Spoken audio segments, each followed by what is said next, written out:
So hey guys, how are you all?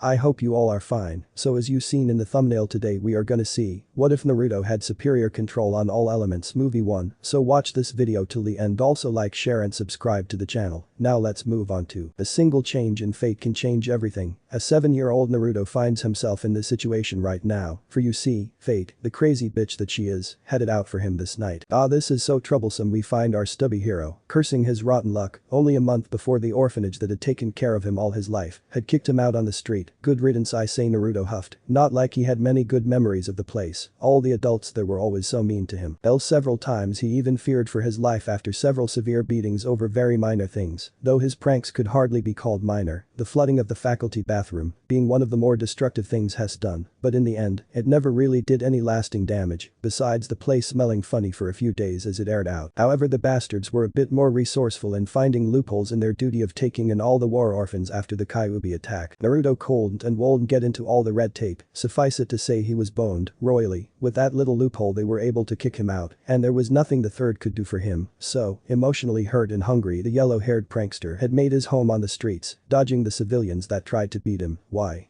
He had no fucking clue, but like a certain pineapple-haired Nara often said, it was too troublesome to try and sucker one of the civilians into telling him, even if he did muster up the nerve, he doubted that any of the bastards would have wasted their breath. Oh well, Naruto mused, at least things can't get any worse. Here's the little demon brat. Get him. A voice yelled from behind Naruto. He turned to look at a large mob of civilians and sweat dropped. Was that tempting fate? He thought to himself, oh shit.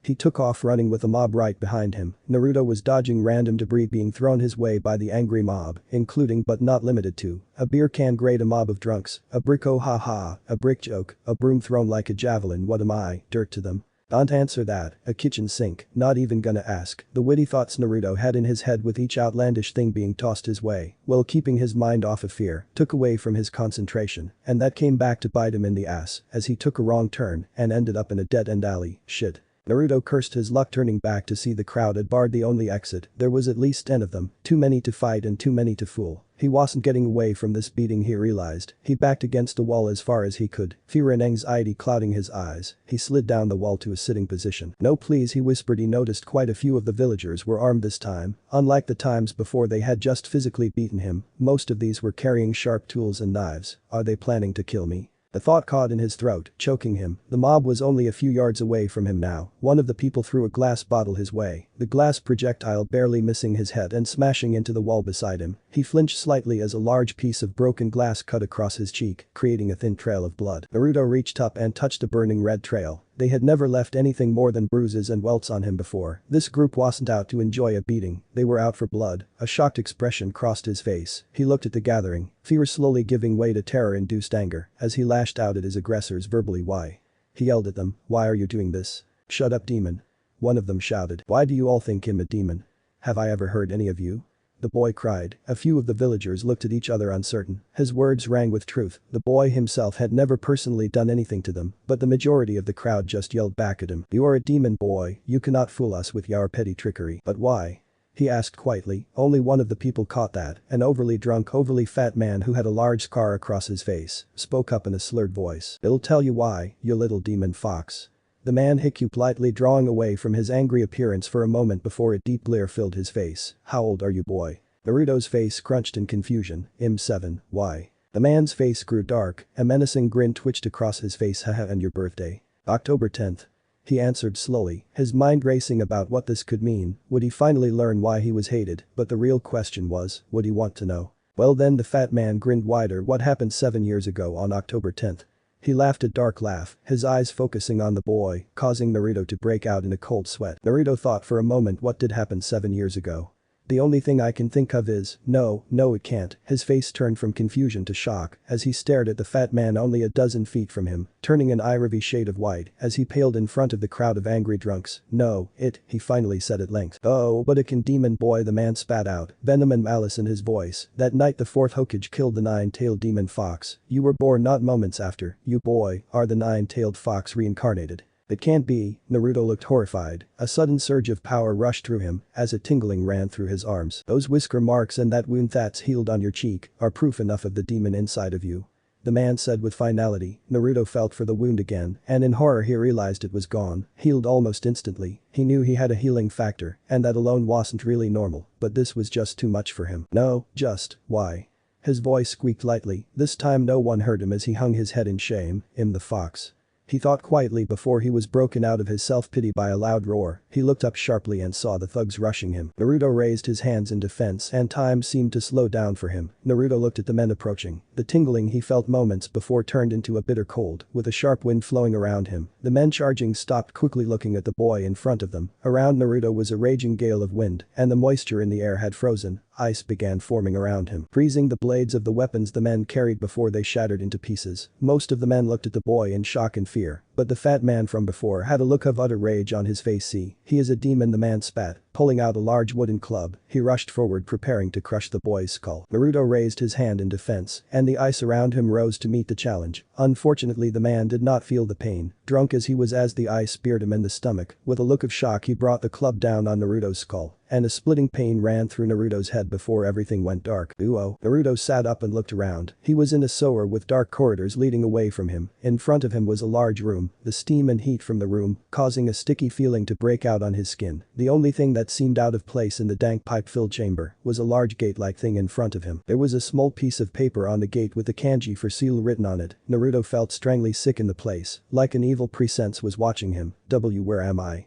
He spoke softly, not expecting a reply. You are inside your mind, foolish human. A deep reverberating voice rumbled around him, causing Naruto to jump several inches in the air in shock. Naruto watched as a pair of deep red eyes appeared from behind the cage. Naruto backed up from the cage, hands shaking and face torn with terror. Who are you? He asked quickly, falling back against the pipe-covered wall. Stupid boy, that man earlier told you, didn't he? I am the nine-tailed demon fox Kyuubi. The beast roared the last bit and an evil smile spread in the darkness, the glittering teeth of its mouth shining behind the bars of the gate. The look of hurt crossed Naruto's face. So it's true then? I am a demon. The fox however laughed heartily, the exhaled air shaking the room. You? A demon? Ha, don't make me laugh, the beast chuckled. The only thing demonic about you is me, foolish human. That fleshy sack of meat you killed was as big a fool as you. You are no demon, you are not worthy of that title, human. The fox grinned again. Then what am I?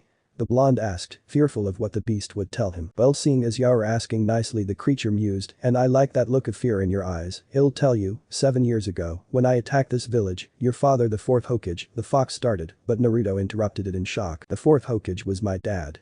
Naruto's breath caught in his throat. Old man third had told him he was an orphan. If that was a lie, why didn't the third tell him? Before he could ask the beast more, he was pulled from his thoughts. Yes, stupid mortal, interrupt me again and I'll rend you soul to pieces. The threat was an idle one, seeing as the seal would keep it from killing the boy, but Naruto didn't know that now, did he? As I was saying, the fourth fought me outside your village, and in one of the most insulting things any human has ever done to me, he summoned the Shinigami and sealed my soul and powers into you, boy, his son. The fox's face screwed up in a frown. He then sealed my body and the source of half my might into him, and the Shinigami ate my body and his soul, to forever be trapped in his gullet. The fox growled deeply at the spawn of its most hated enemy. To answer your earlier question, you, boy, are the bearer of a demon. In the words of your weak language, you are known as a Jinchuriki, a human sacrifice meant to hold back the powers of a demon, and as much as I loathe the fact, you are also the only thing keeping me alive. This seal here binds us together. If you die, I die. It's as simple as that. Naruto was silent a moment. He finally looked up at the evil presence that now had a shape and name. So what now?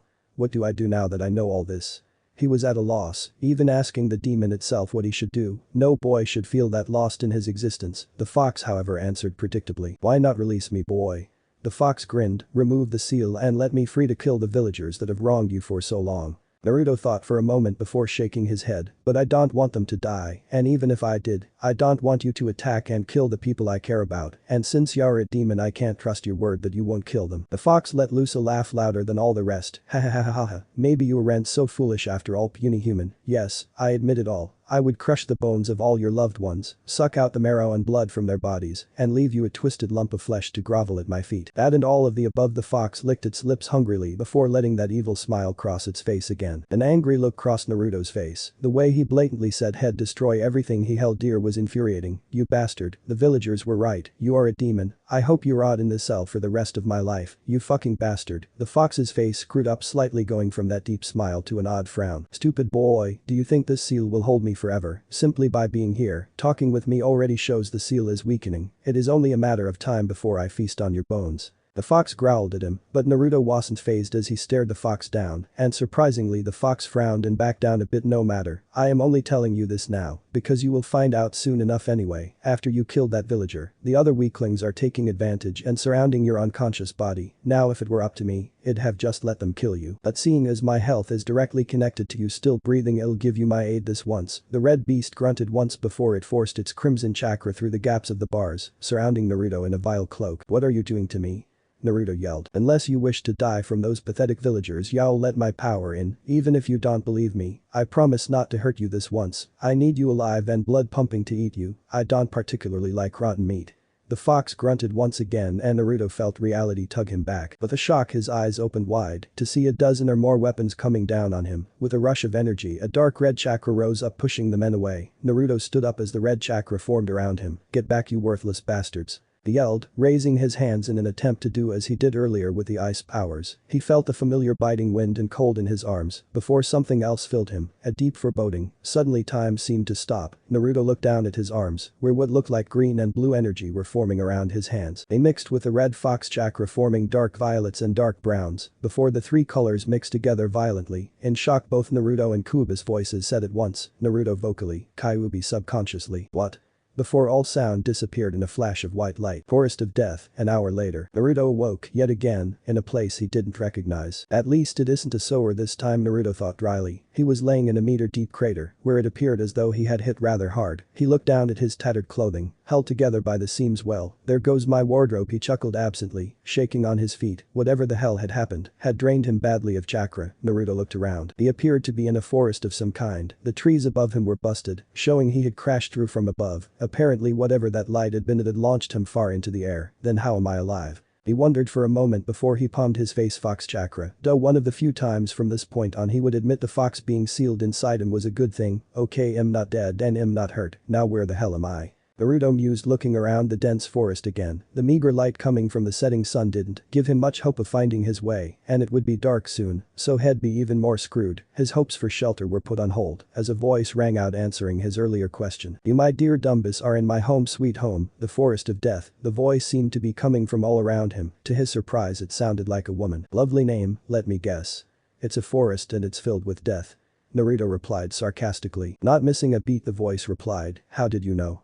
Maybe you weren't such a dumbus after all. The sarcasm was evident in her voice. Sure enough a woman appeared in front of him, leaning against a nearby tree. She had light purple hair done up in a fan style, while her pale brown eyes added a nice contrast to the spiky bangs covering her face. Her clothing was some of the sluttiest ninja gear he had ever seen. What was visible beneath the tan trench coat she wore was a skin-tight mesh bodysuit that was cut off on the legs and arms halfway out. On top of that she had a very short dark brown miniskirt that left little to the imagination. There was also a fang necklace on her neck, but other than that was just standard ninja gear on her legs and waist. So Dumbus, what's a brat like you doing out here in my neck of the woods? Where exactly is here?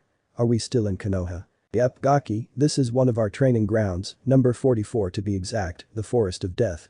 Her attitude was bubbly to say the least. It definitely fit her wardrobe, so I ask you again. Suddenly Naruto was suspended upside down in the air by his legs. He looked up and saw a large snake coiled around the limbs. What are you doing here? She finished with a glare. The blonde gulped noticeably at the large python constricting his legs. I don't know honestly. First him getting chased down by some people, next him cornered and attacked, then some weird blue and green chakra surrounds me and some crazy ice forms, then some red chakra mixes with that, and then everything went white, and here I am. Naruto blurted roughly, though his explanation tactfully leaving out his knowledge of the fox. He didn't know the woman. She was clearly a Konohan judging by her headband, but he still didn't trust anyone. But maybe old man Hokage with the truth of his meeting with the fox. Anko looked at the boy, his appearance showing her more skin than necessary, with all the rips in his clothing and the several burns on the cloth. It was possible that the fox's chakra had taken over the boy and had caused the explosion. But what concerned Anko most was those other two chakra the boy spoke of. Damn, this isn't good. If what he says is true, those people who cornered him are probably dead. Not like they deserve any sympathy for attacking a child. But damn, this kid is out of luck. If the council gets a hold of him, better take him to Sarutobi. Hell know what to do. Anko walked over to him. We're going to meet the Hokage Gaki. Try to cover yourself a bit, wantcha?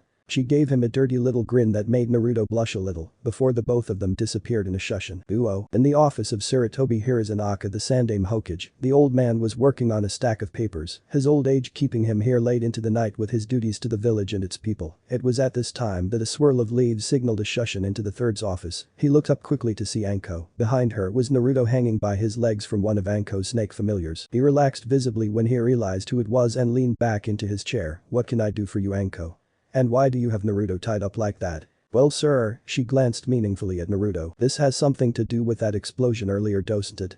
Anko nodded and the third sighed, him assuming it was Naruto, right?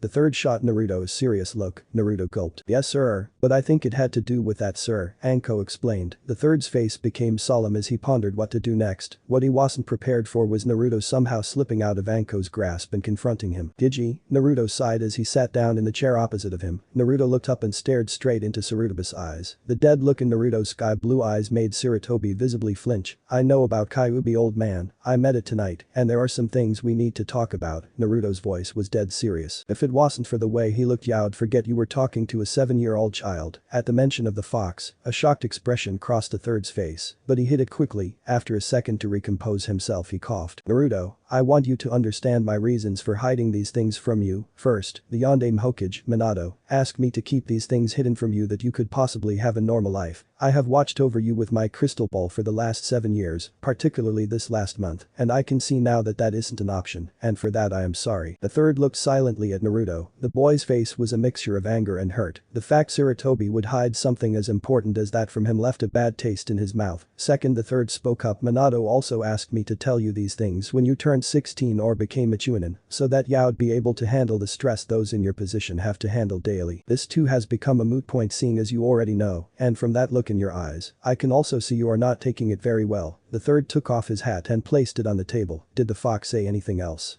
"I know who Dad is." The third sighed sadly. "Then this becomes a bit easier to explain. At the very least I would have told you who he was anyway, after I explained things better." The third trailed off for a few moments before he began again. "Tell me, Naruto, what would you have done in the Yandaime's position if you were forced to make the choices he made?" Naruto looked at him strangely. "Let me put that another way, would you have put the burden that you now carry on the shoulders of someone else? Would you force that fate on someone else's child when you yourself were not willing to make that sacrifice?"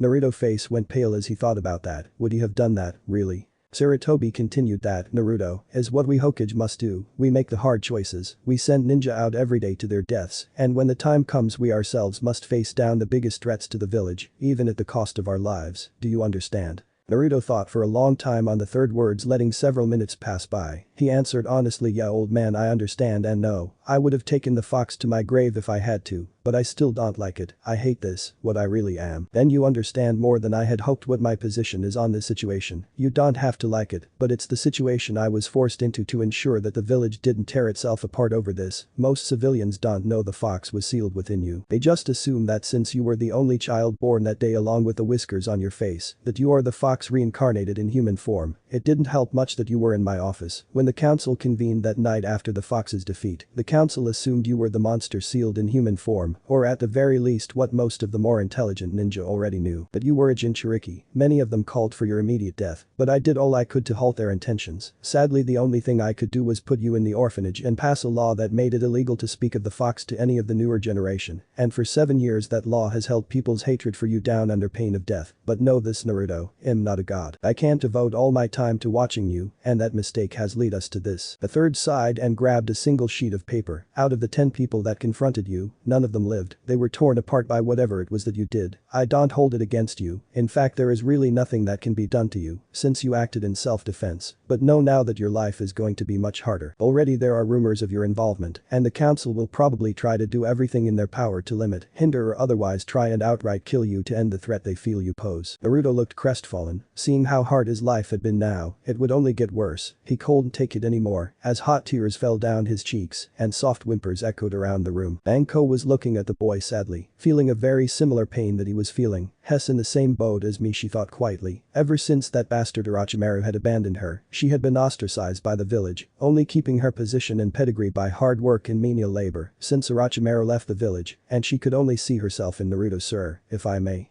She asked at length. Go ahead, he waved for her to speak. Naruto looked up at her, two long streams of tears staining his cheeks. If things are going to get harder for Naruto, then he needs someone to take care of him. Someone willing and able, sir. Naruto just stared, but the third side is agreement. You are right, Anko, but who here would take care of the boy?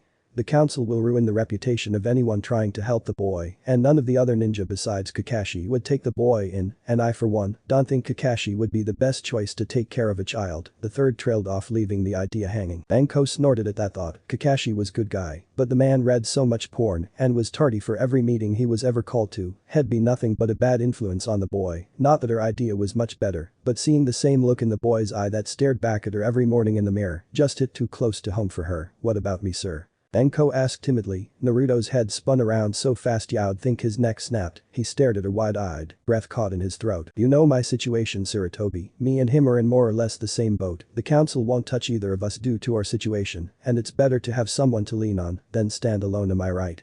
Anko smiled sadly. The third sighed, he was getting too old for this shit. I don't know if I can trust you with this one, Anko, this is a very serious. The third was about to continue when Anko cut him off. Trust. Anko shouted in outrage. Trust is something I've had to work tooth and nail to get after that snake bastard left the village. I have sweat, blood and tears to get to where I am. Who else than me to take care of the boy?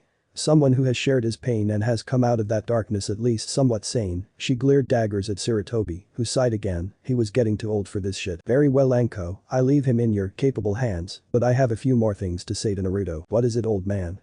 Naruto asked, his joy at finally having someone take care of him tempered by the serious way the third addressed him. First of all, eyewitnesses said that they saw several oddities about the chakra explosion that happened earlier. First, that it wasn't just the fox's red chakra, but a green and blue chakra as well. Can you tell me what you felt when these things were going on? Well, all I know is that before the explosion those two odd color chakras made some weird kind of ice around me and protected me from the villagers, but other than that I don't know. I see. Naruto, come here for a moment. The third reached into his drawer and pulled out a stack of paper. He pulled one out and handed it to Naruto. I assume you at least know how to channel chakra, right, Naruto?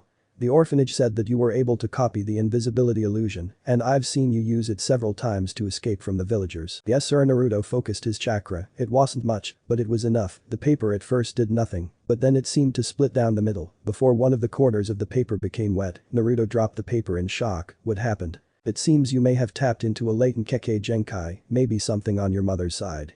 Whatever it is, the third was cut off by a gasp from Anko. Sir.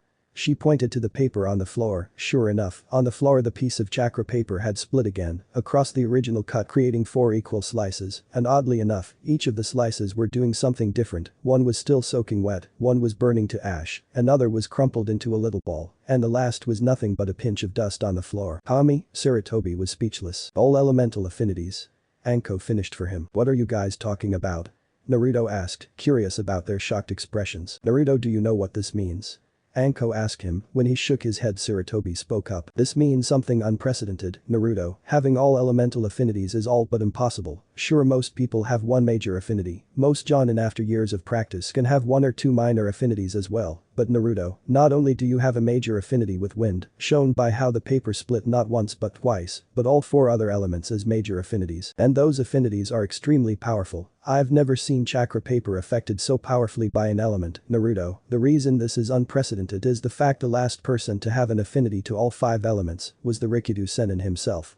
The third let that bit of information hang grimly in the air as the 3 of them stared blankly at what was left of the paper. But how? Naruto asked, shocked by what all this could mean. The third looked pensive a moment, stroking his beard, and thought honestly. I don't know, he said at length. I have a theory as to how that could happen, but it's a bit out there. What do you mean? Anko looked curiously at the third. Well, if my guess is correct, Naruto may have had, or may still have a Kekkei Genkai, one of the lost bloodlines of the Land of Mist, the land near Whirlpool, the home country of the Uzumaki clan, which Naruto is descended from. As you know, wind and water are the affinities of Hymeton, or ice release. What most people don't know is that the tailed beasts all have chakra affinities as well. For instance, Kyuubi's affinity is fire, an extremely strong fire affinity. What I'm guessing here, and this is strictly guessing, is that when you subconsciously use the Hymeton bloodline bloodline. It mixed in all the wrong ways with the fire-aligned fox's chakra, causing a massive feedback into your chakra system, namely, the mixing of the fire and water affinities caused an imbalance, and the wind chakra tossed fuel onto the flame so to speak, creating even more havoc in the boy's systems. But what I don't understand is why he now has 5 elemental affinities, but I'm guessing it has something to do with the feedback. The rest of the third's words were cut off as Naruto felt himself being pulled inside himself. It was an odd feeling that left him in that familiar sewer that was apparently his mindscape. Naruto sweat dropped. I seriously need to figure out a way to clear out my head. Honestly, if this is how a normal person's mind looks like, I'd hate to see the inside of a perv's head. That's not how a mindscape works, monkey. The very irritated voice of the fox echoed around him. A mindscape is based on a person's personality and experiences through life. Seeing how bad you've been abused, your life has pretty much been in the shitter. Your mind apparently took that literally. I really didn't want to hear that coming from you. The 2 flaming orbs of the fox stared blankly at him as his eyebrow twitched in irritation. The fox leaned back a little, relaxing as much as it seemed possible in that relatively small cage. Deal with it, human. We have more serious things to discuss. I know you're talking about how you apparently obtained an affinity to all 5 elements, and I personally want to put my 2 cents into this conversation. Sarcasm filled the blonde's voice, and how exactly are you going to do that, fuzzball?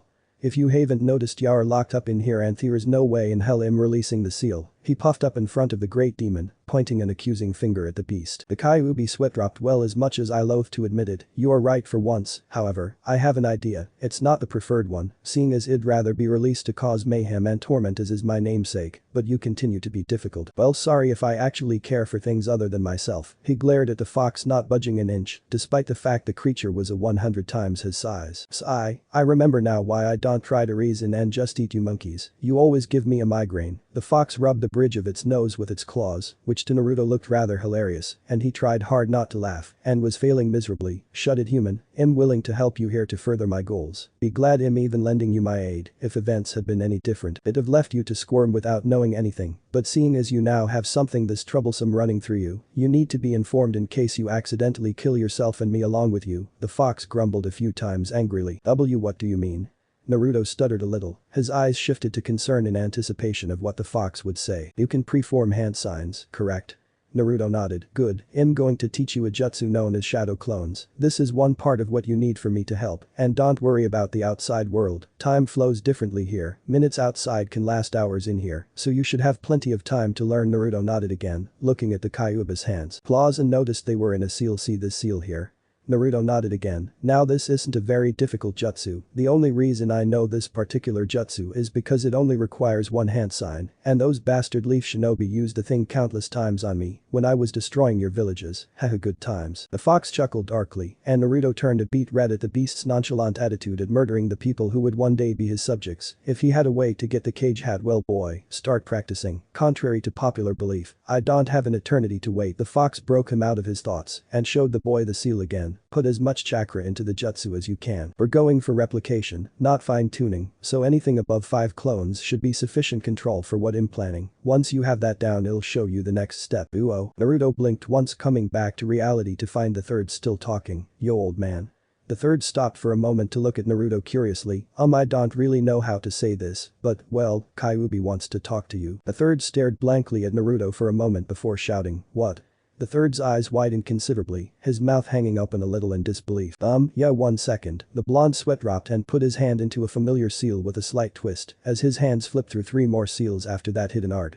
Kyuubi Kage Bunshin no Jutsu with a small flash of red chakra. The room was filled with a puff of smoke. When the smoke cleared, the 3 looked around the room expectantly. The 2 adults in a bit of fear at what the fox might have made Naruto do. A slight cough brought them out of their searching. The 3 looked down only to sweat drop. A little fox sat on the floor between Naruto's legs with a pissed off expression. And imagine a fennec fox. If you don't know what those are, look them up. They're cute, furry little fuckers. All my hate, all of it. The fox twitched in anger. You could at least learn better chakra control. That was pathetic. It was odd looking to say the least, that such a deep voice was coming out of something that small. Naruto, the third and Anko looked at each other for a moment, then immediately fell to the floor laughing. I hate all of you. The third was the first to come out of the laughing fit. Kyuubi, is that really you?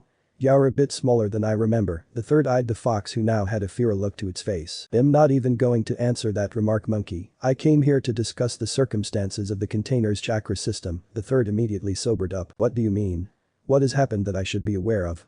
The third's hands clenched in concern. If the fox was willing to speak to him in person, animal, then something terrible must have happened. As you probably know, the boy now has all the elemental affinities. The third nodded. Well, then this shall be easy. What you don't know is that when my chakra mixed with the boy's Kekkei Genkai, it caused a chain reaction in his chakra network, causing a feedback that all but completely destroyed his chakra network. Every one of his tenketsu were vaporized. At this, all the human mouths in the room dropped. Yes, I see you understand that little bit of information at least. Well, moving on. I worked furiously on the boy, sending around 3 taels worth of chakra through his system all at once to repair what I could. Now this is where it gets strange. You know basic chakra theory, right, mortal? It looked pointedly at the third, who nodded in response. Good, then you know how a being's elemental affinity is decided in the womb, where the parent's DNA is used to determine the affinity. What happened here is extremely rare, but with my tinkering in the boy's chakra systems, I came across the symptoms of elemental convergence. This is unheard of in humans, mainly because humans can rarely survive their chakra system being vaporized. We demons and those of the summon realm can survive to an extent, but this boy surviving is not only statistically impossible, but should be naturally impossible. No natural being should be able to channel all 5 elements effortlessly. The only reason the Rikido Sennin was able to do so was because of the Rinnegan. The eyes themselves were an unnatural occurrence that allowed the man to do so. So what does this mean for Naruto here? The third asked, genuinely curious now. What it means is that when I repaired the boy's chakra network, the other elemental affinities leached into his system. As I said before, a child's elemental affinity is decided in the womb, but unlike other sources of DNA, like the facial features of the parents and body types, the chakra network isn't set in stone. You can naturally change your elements to an extent with training. You can't effectively use all elements, but you could easily learn a few jutsu from affinities that you aren't aligned to. But when you completely destroy a portion of the chakra network and it is repaired, the elemental affinity that is present isn't there anymore. In effect, you have an elemental neutrality. This draws in any elements around it. And unfortunately for the boy, he landed in the forest of death, where the elements have gone haywire for generations. Wait, what do you mean by that? Anko interrupted. I've lived there all my life, nothing really seems out of the ordinary there. The fox sweat dropped. Do you honestly think the flora and fauna there are natural? Everything in that place is either highly toxic or abnormally large. Even in the ninja world, that place isn't normal. Anko made a slight O face to be precise. It is a chaotic zone. There are several of these places in the world that cause things like that to happen. Sometimes whole nations are subject to a chaotic zone, such as Demon Country, or small pockets like the Forest of Death. The fox took a moment to collect itself. In short, a chaotic zone is where the natural energies of the world are twisted and concentrated. That means all 5 elements highly concentrated in one place, and that's what leads us to the boy here. After I repaired his chakra network, his elementally neutral system drew in everything around it like a magnet. Hell, even I don't know to what extent the boy absorbed. He could have 100 bloodlines for all I know now, with how much chaotic energy is in that forest. I'm surprised he hasn't sprouted any fox features, since my chakra was laced through his system when the absorption started. Actually, you might want to keep an eye on that. I'm willing to bet he'll start growing fox attributes soon. There's just no way he won't. I was too close to his chakra system not to. Great, the villagers hate me now without the fox features. How much more will they attack me when I'll look like you? Naruto said bitterly. Don't blame me, human. I'm not the one who cornered you in that alley. If you want to blame anyone, blame those fools that you turned to dust. As much as I enjoy this conversation, the third started dryly. What does this mean for Naruto in the long run, and how will it affect him? The fox thought for a moment before replying honestly. I have no idea. Like I said before, this is unheard of in humans. The only thing that I can think of that would hamper him is the piss poor control he has so far. I mean, I was supposed to be around the size of a large ninja dog. But no, I'm a chihuahua. The 3 humans in the room chuckled at that. If anything, you should consider this a blessing. This boy has more going for him now than most prodigy of prodigies. All 5 elemental affinities means he has access to all spheres of elemental jutsu. And since 4 of the 5 are fairly equal, with wind being the exception due to the boy's originally high wind affinity, you can probably use many elemental bloodline abilities naturally now on top of the ice bloodline you already had, not to mention abilities you gained from absorbing any energies from me or the plants and animals around you. Hell, for all I know, you could have the Sharingan by now, and if not now, maybe develop it further on. You don't realize the scope of what's happened to you yet. If I wasn't so bitter towards your old man, it'd actually compliment you on the improvement. Naruto had something of a bitter smirk on his face when the explanation started. As the conversation went on, it turned into a smile and just grew wider from there. So you're saying I now have a better chance at being Hokage than ever before? The FFT Hokage. The fox chuckled. If you weren't careful, you could be the next Rikudo Sennin for all I know. Naruto's grin took up his whole face. Hell yeah. He hopped out of the chair he was sitting in and did a little happy dance, pumping his fists in the air. Sarutobi took out his pipe and lit it. I find it hard to believe that there are no side effects to this happening to the boy. Are you sure that there isn't any adverse side effects other than the fox parts and possible new bloodlines? Something that might hurt the boy at any point. The fox glared at the old man with an irritated look on its face. Human, I've said this before already, I don't know, this rarely happens even for demons, and it has never happened for humans as far back as I can remember, and I've lived longer than 100 of your lifetimes, hell the odds of this happening ever is statistically zero, or at least it should be. I mean the things that would have to happen to even survive something like this are insane. First, a person would have to have a healing factor, with my chakra that's a given, but most humans in the world don't have that. Second, said human would have to have a bloodline, an elemental bloodline in particular, in this case, the boy's Heimton bloodline. Third, you would need a foreign chakra that is the direct positive and negative reacting element to the two elements in the bloodline, in my case fire opposing the water and wind element, and finally you would need a chaotic zone close by when the feedback happened. All of this together is possible to do, but even then the odds of the person actually surviving the event are again near zero. So you see I have no clue what will happen to the boy, hell he could turn into a demon and sprout random animal parts and elements out of his body. For all I know, Naruto looked about ready to pass out at this information. But before the sweet embrace of unconsciousness could take him, the fox interrupted his freak out, but in this case I can say that this is unlikely. For the most part the only time anything of that nature happens is due to the fact that demons and summons are physically, mentally and in some cases spiritually different from humans, and that's only in the worst cases that has happened to someone. In your case human, your body is much different than a demon or summons, your body is more rigid in its physical nature unlike us. On top of that, you have my demonic chakra on damage control. I can, to an extent, control what happens in your body through my chakra, and considering both those things I can safely say you won't turn into a monster or anything of that nature. Naruto sighed in relief at this, so I just wait and see what happens then.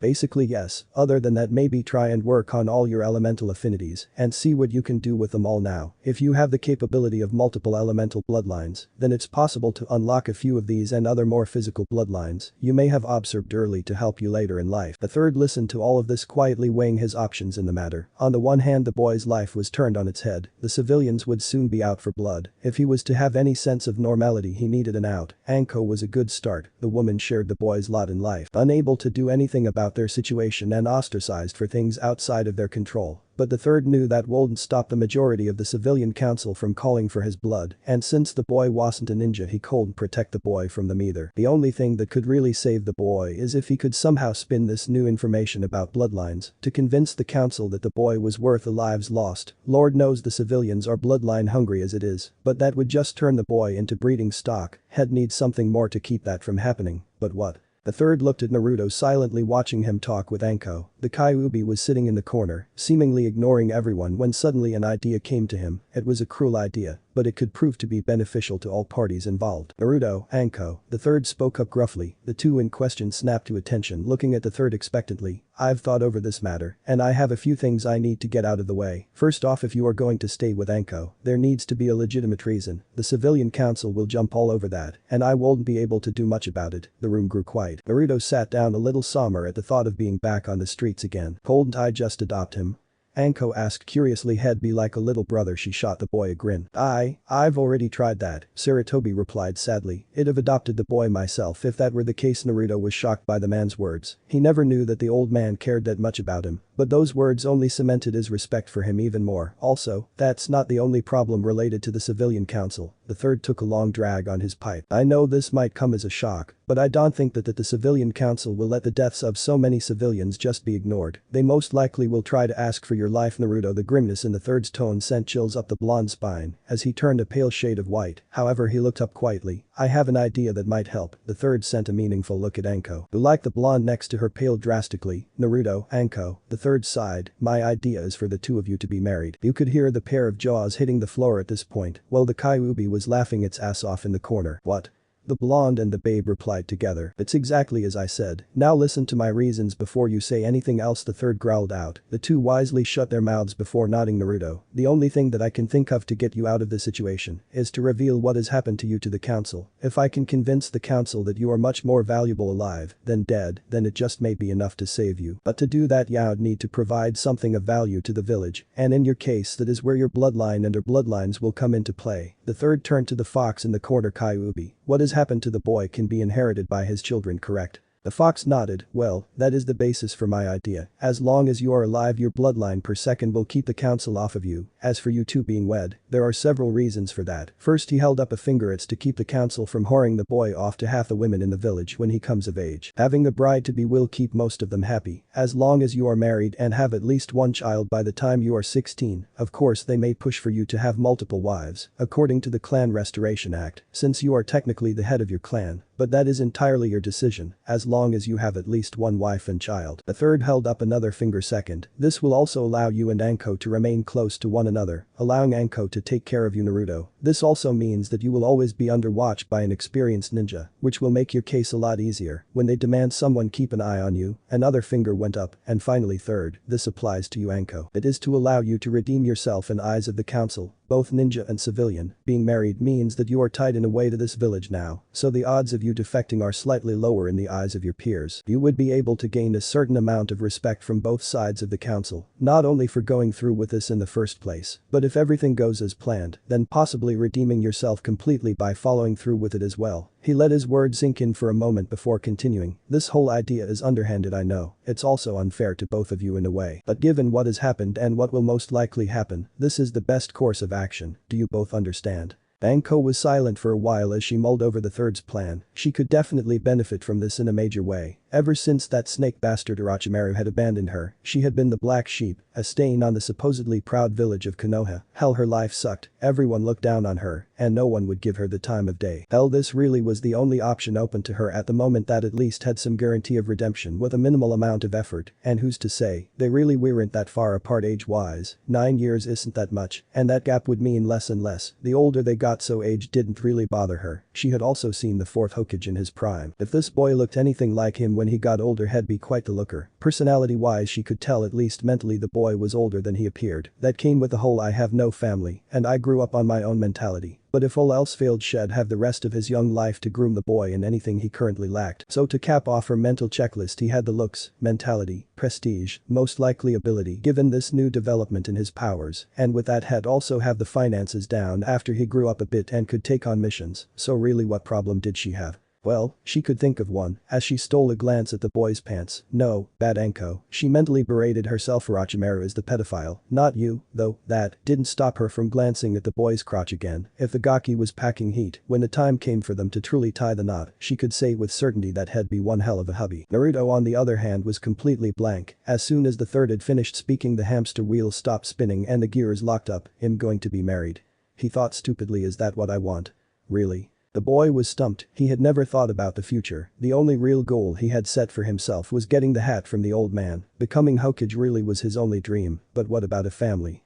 A wife? Those thoughts running through the boy's head were confusing him to no end. Hell, a 7-year-old wasn't meant to think about his future in that way. Give him another 8 to 10 years, and maybe he'd be ready for that responsibility. But no, he had to make the choice now. He knew that the third wouldn't force this on him. It was his choice after all, but given the way things were, it really was the only choice. The third watched the two mentally go through all of what he had said and weigh their options. It was kind of cute how Naruto had such a serious expression on his face. Given his age, he couldn't hold a serious face without looking completely ridiculous and adorable at the same time. But the third knew the boy was genuinely thinking things through, just like his father, so considerate of others. It made the old man proud that Naruto had turned out so much like his father, though he did have a bit too much of his mother in him for his own good, and the safety and sanity of the village for that matter. He turned to Anko, who had a more interesting expression, somewhere between apprehension and resigned acceptance. Well, at least she's considering it, he thought. After a few moments he noticed both of them were staring right at him with resolve in both of their eyes. Have you decided?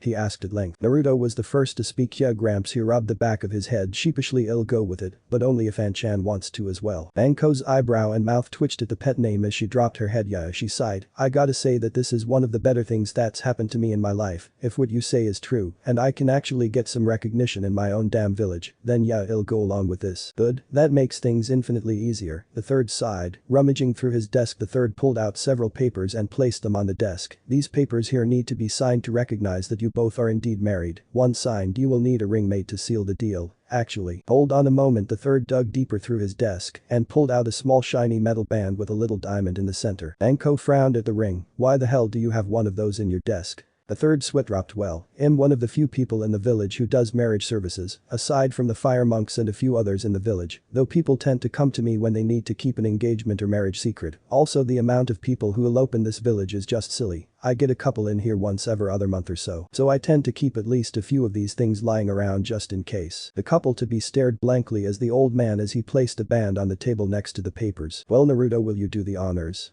The third nodded towards the ring and gave the boy a pointed look. Naruto nodded dumbly as he grabbed the ring. Gulping hard, the boy climbed up into the chair to be level with Anko. The boy gulped once before kneeling on one knee. Anko raised an eyebrow at this. If it wasn't for the fact that the person kneeling in front of her was a 7-year-old, she'd have been flattered, as it stood, though she was trying hard not to giggle at the ridiculous sight. Naruto gulped hard and tried asking the question. Anko chan, the boy stuttered. Would you marry me? The boy had seen people do this before, but doing it himself was an entirely different story. He felt weird doing it, uncomfortable even, like people were staring, though it was probably just Anko who looked to be on the verge of falling on her ass from laughter. Anko looked at her future husband and chuckled mentally. The brat's got guts. I'll give him that. She reached out her left hand. Sure brat, I'll marry you, but when the time comes I hope you can handle me. She winked at him with a devious little smirk. Naruto nodded solemnly. I will, Anko-chan. I'll take responsibility and take care of you when we get married. The boy didn't realize exactly what he had just said, or maybe he did, and the adults in the room just took it the wrong way. Yeah, that. Anko couldn't take it anymore and fell to the floor laughing. The third had a perverted grin and a small trail of blood coming from his nose. Kyuubi. Well, he was asleep, but the wide grin on his face showed he was well aware of what his idiot container had just said. It wasn't that funny, he huffed. Yeah, it was gaki. Anko cackled from the floor, still laughing hard. Naruto frowned. He didn't like being laughed at like that. I'll show her, he thought mischievously. A small devious grin spread across his face as the prankster in him welled up. Walking over to Anko, he slipped a ring on her finger, and in a bold move that shocked even Kyuubi of all things, he leaned down and kissed Anko on the lips. The third choked on his pipe. Kyuubi's ears shot up and his eyes flew open. Anko, well, she was frozen, that cheeky bastard, she thought in shock. But that devious smirk still on his lips, he chuckled. Thank you, Anko-chan, I'll take good care of you when we're married. Apparently Naruto wasn't as dumb as he looked. Anko and the third both turned bright red at the way the boy said good, and Kyuubi burst out laughing in the corner. Ha ha ha ha. If it's one thing I like about you, boy, it's that devious nature of yours. Got the blood of the kitsune in you, no doubt about it. Naruto walked smugly back to his chair as he waited for the other humans in the room to compose themselves after that little stunt of his. Boy, you little brat. The snake mistress fumed as she got up off the floor and approached the boy with a menacing gleam in her eyes, cracking her knuckles loudly. The third turned away from the beating that was about to ensue, and judging from the sounds coming from behind him, he was wise to do so. The third turned back to see Naruto with a large anime-style whelp on his head with a black eye to match. Ahem, now that you've both kissed and made up, he chuckled when the two yelled at him for that cheeky remark. It's down to business. Sign the forms here and make this marriage official. The third handed them a pen. Anko signed it first. She gave the pen to Naruto, who looked at the paper warily. Is there something wrong, Naruto? The third asked, concerned at what was stopping the boy. Well, yes. I can't write. The adults and Fox in the room vaulted. The third picked himself up off the floor. What do you mean you can't write? Didn't the caretakers in the orphanage teach you?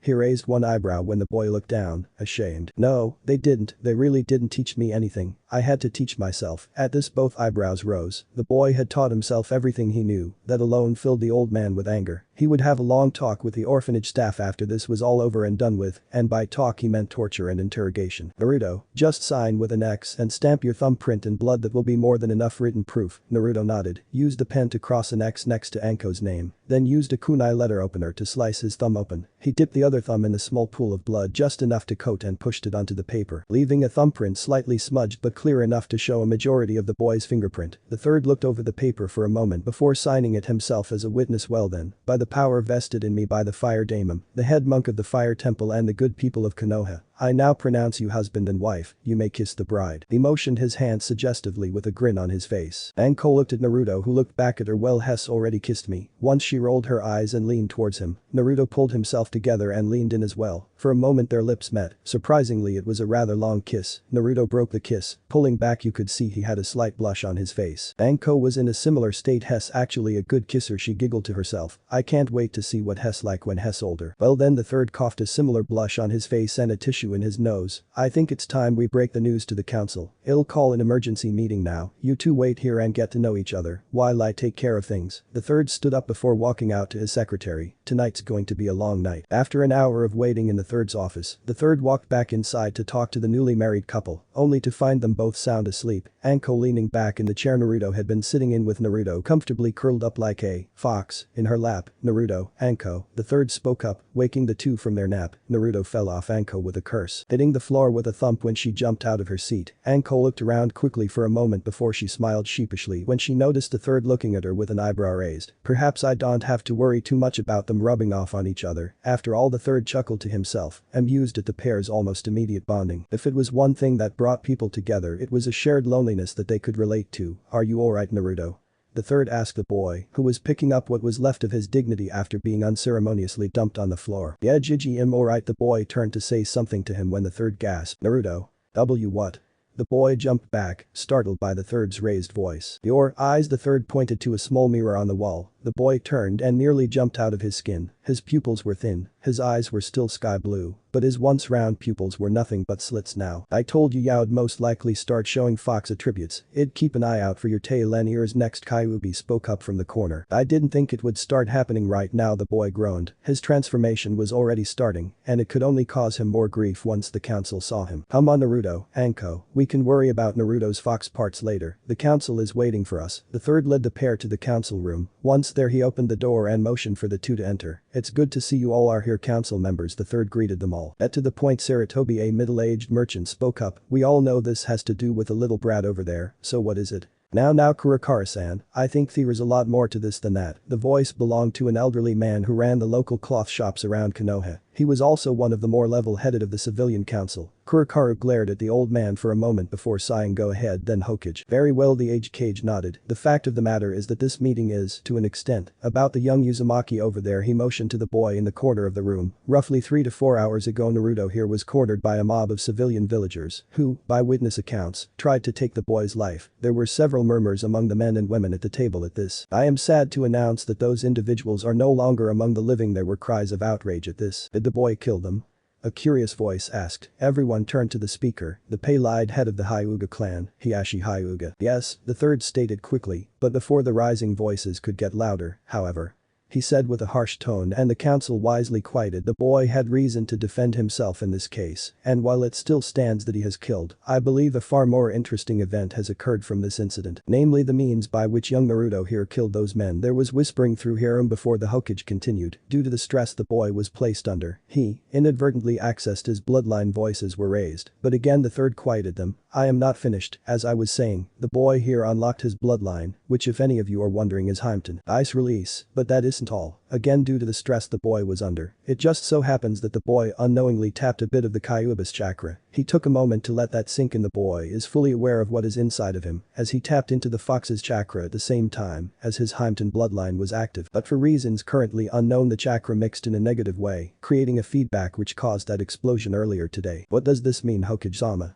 A bored voice asked from the back. The voice belonged to the head of the Nara clan, Shikaku Nara. Well, I can't really explain without showing you. Naruto, come here a moment please. He waved the boy forward. As Naruto got closer, he noticed a few looks of shock as they noticed his slitted eyes and all but destroyed clothes, but he ignored the glares they shot him and approached the third. Here, channel chakra like you did before, as he handed Naruto another piece of chakra paper. Naruto held the paper over the council table, and like before the paper split into 4 equal pieces, each being affected by a different element.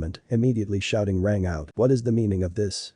An elderly voice asked, raising his voice to be heard over the others and yet still sounding calm and collected. Danzo, ever a pain in my ass. The third thought quietly before raising his voice. As you can see, gentlemen, the boy not only has an elemental affinity to wind and water, the pair of elements that make up Hymen, but the other 3 elements as well. As for the meaning, well, that is the strange part. Due to the boy's accident, as well call it, the clashing chakra in the boy's system rebounded and struck his chakra network, instantly vaporizing a good portion of it in the explosion. Impossible, has Sashi interrupted. No human can survive their network being damaged that badly. He should know, the Hyuga were experts on fucking with the chakra network to kill people. Exactly, Hiashi-sama, no human, this boy, while he is indeed human, has a body that does not follow the same rules in regards to healing. I will admit this now, but both I and Naruto here have had a lengthy discussion with Kyuubi himself on this matter earlier. A small yip from behind the third drew everyone's attention. The third moved out of the way to reveal Kyuubi in all his short fuzzy glory. Subhumans.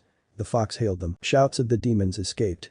And monster, among other things, rang out in the chamber. Well, fuck you too, the fox huffed and walked over to Naruto to collapse in a poofy ball at his feet. The third sighed and waved a dismissive hand at the council. Do not worry, the seal still holds. That form the fox is taking is just a bunchen body that it uses to communicate. The council whispered a moment over the fox until the third coughed to get their attention again. From what the fox explained to me, what has happened to Naruto here is what's known to demon and summon kind as elemental convergence. Strictly speaking, the converging of elements on an elementally neutral chakra network. During the time while Kyuubi was healing Naruto here, the boy was able to draw on large amounts of elemental chakra from his surroundings, which just happened to be the forest of death of all places. Many in the room paled at the mention of the forest. Even the experienced jonin in the room were uncomfortable with the place. As you all know, the forest of death is anything but normal, so anything the boy absorbed was most likely amplified by his chaotic surroundings, which leads us to the boy's current condition. As it stands, the Kyuubi has told me that the boy at the very least now has access to every one of the base elements, with the possibility of the boy forming multiple elemental bloodlines likely. So any ideas you may have had of getting rid of the boy now would be nothing short of idiotic. The third glared at a few of the civilian council, who had been giving the boy and by extension the fox at his feet an evil look for a while now. If that is the case, Sarutobi, then why do we not have the boy produce offspring that would take full advantage of his possible bloodlines?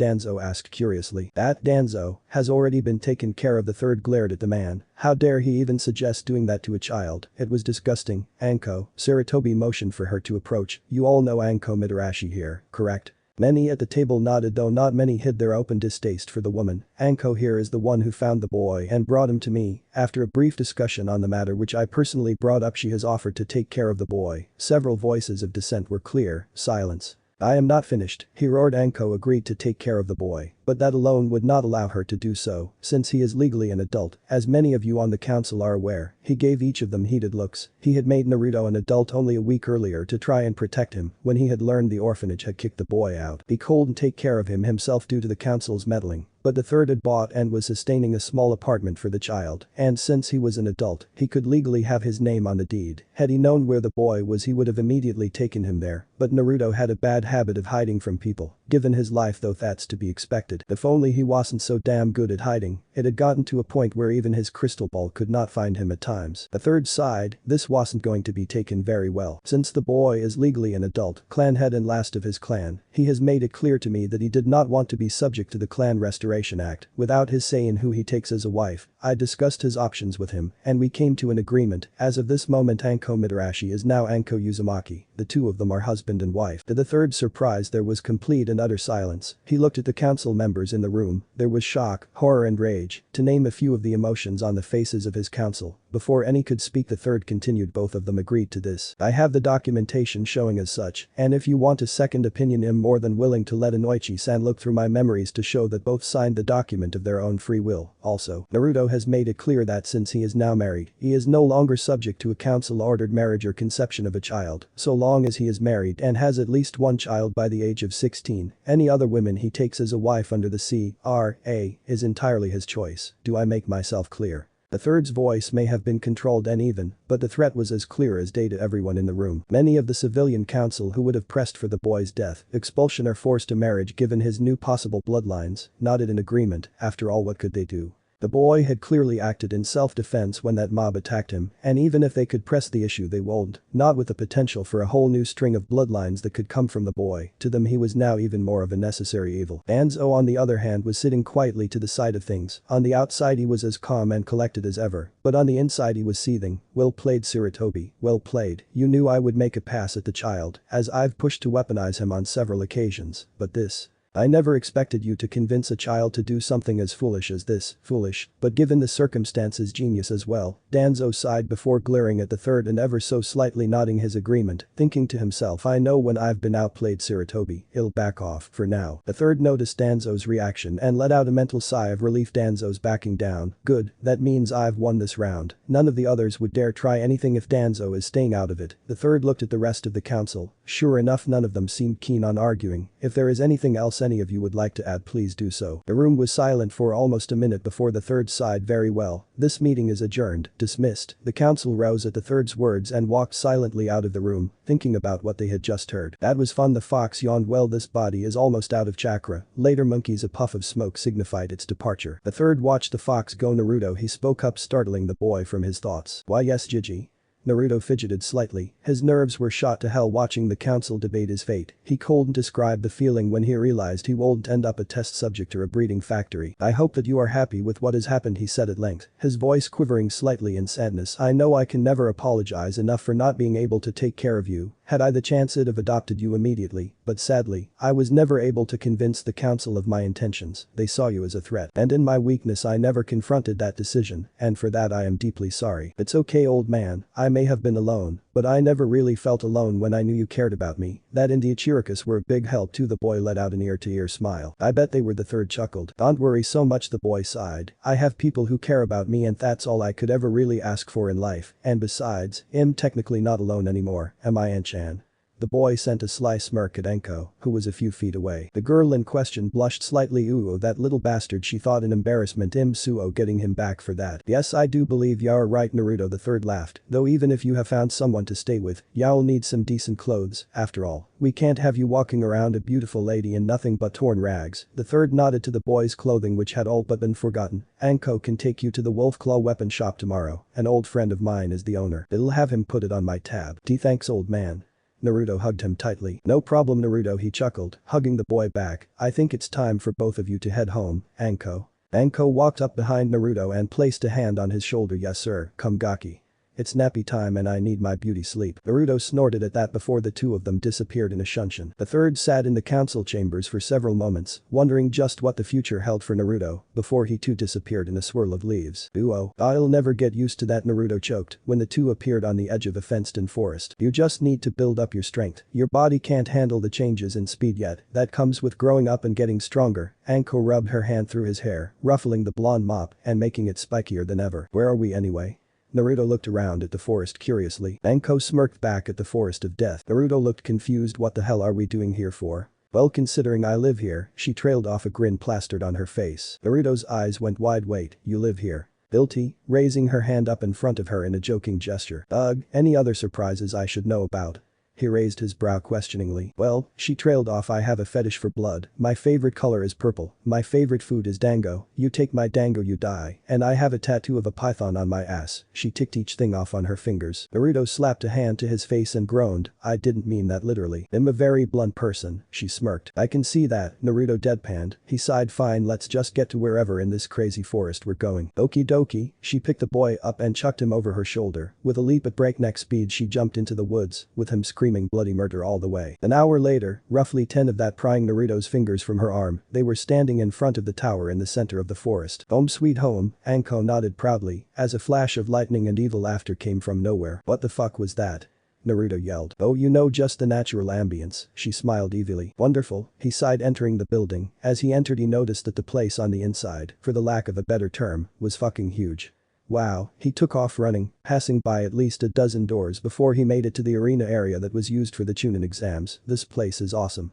He yelled out. I knew you'd like it, it's pretty big, so you really don't have to worry about anybody invading your privacy here. That is until the Chunin exams, and this place is filled with Chunin wannabes for a few days. But that's why my room is at the top of the tower. No one really bothers with going that far up, just to find a room to stay when there are so many on the ground floor. She grabbed his hand and took him on a tour of the place, pointing out the large cafeteria and all the bathrooms in the building. The showering area was large too, looking like a gym shower. But that was to be expected in a place like this. Level by level they went up until they were near the roof of the building. Here's our room, she smirked, pointing to a large wooden door covered in seals. Any reason why that door is booby-trapped to all hell?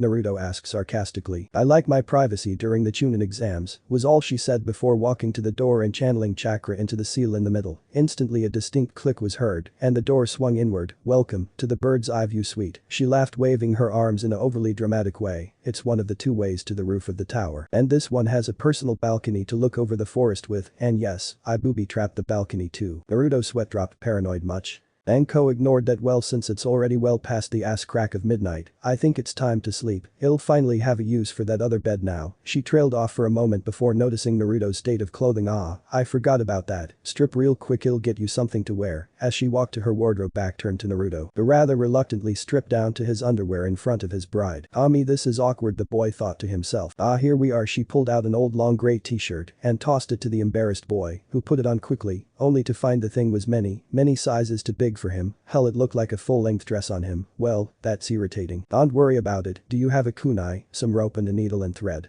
Anko nodded and brought him the things he needed. Naruto immediately got to work. Taking the shirt off, he cut the thing out about the midway point. After that, he took the bottom part and cut the lower 2/3 in a V shape. Taking the needle and thread, he began sewing either side of the V. The speed at which he was doing this caused Anko's eyebrow to raise. You're pretty good at sewing, Gaki. Not stopping, Naruto grunted. Well, you tend to learn things that make life easier when no one'll help you. There was clearly pain in his voice. He had only been out on the streets for about a month before all this shit happened, but really the streets were a better place than that orphanage ever was. At least on the streets, there are plenty of places to hide from the people after you. Not like that helped much really. Anko frowned. Look kid, I don't pretend to know what your life was like. I lived it. You don't have to keep up this mask of indifference around me. I won't turn a blind eye to you just because you have some giant furball inside you, and to be honest, you're not the only one having to bear a seal and bad memories. Naruto jerked his head towards her. Anko nodded and pulled her coat off of her neck, revealing a small black tattoo on her shoulder. The curse mark, she said slowly, a seal developed by my previous master Orochimaru. He gave this to me when he defected the village, as a memento of our relationship. It gives him power over me, to cause me pain whenever he wants, and the thing throbs constantly. I'm lucky most of its potency is sealed away by another seal. But that doesn't stop it from hurting me, or from other people thinking it'll turn on them at any moment, controlled by some snake bastard. Naruto's face was blank for a moment as he looked at Anko's face. There was genuine sadness there, and a bitterness had only ever seen in himself. Naruto sighed. It was times like these that made him feel older than he was, a 7-year-old acting like someone triple his age. He dropped what he was working on and walked over to Anko. Without saying a word, he pulled her into a hug. Anko's eyes widened a little. After a few moments, a small smile crossed her face as she hugged him back. It's pretty sad when a woman gets comforted by a child, or for that same child you'll be the one who understands her pain the most. She chuckled bitterly. I know, An-chan, I know how it feels to be alone, but we aren't alone anymore, are we?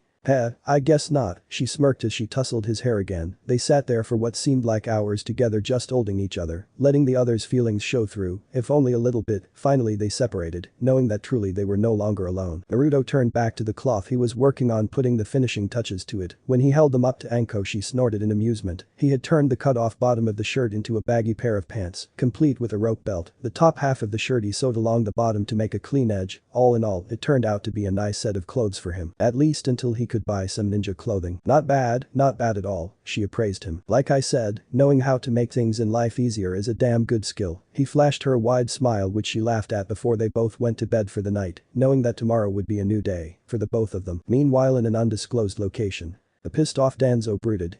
You will rue the day you crossed me, Hiruzen.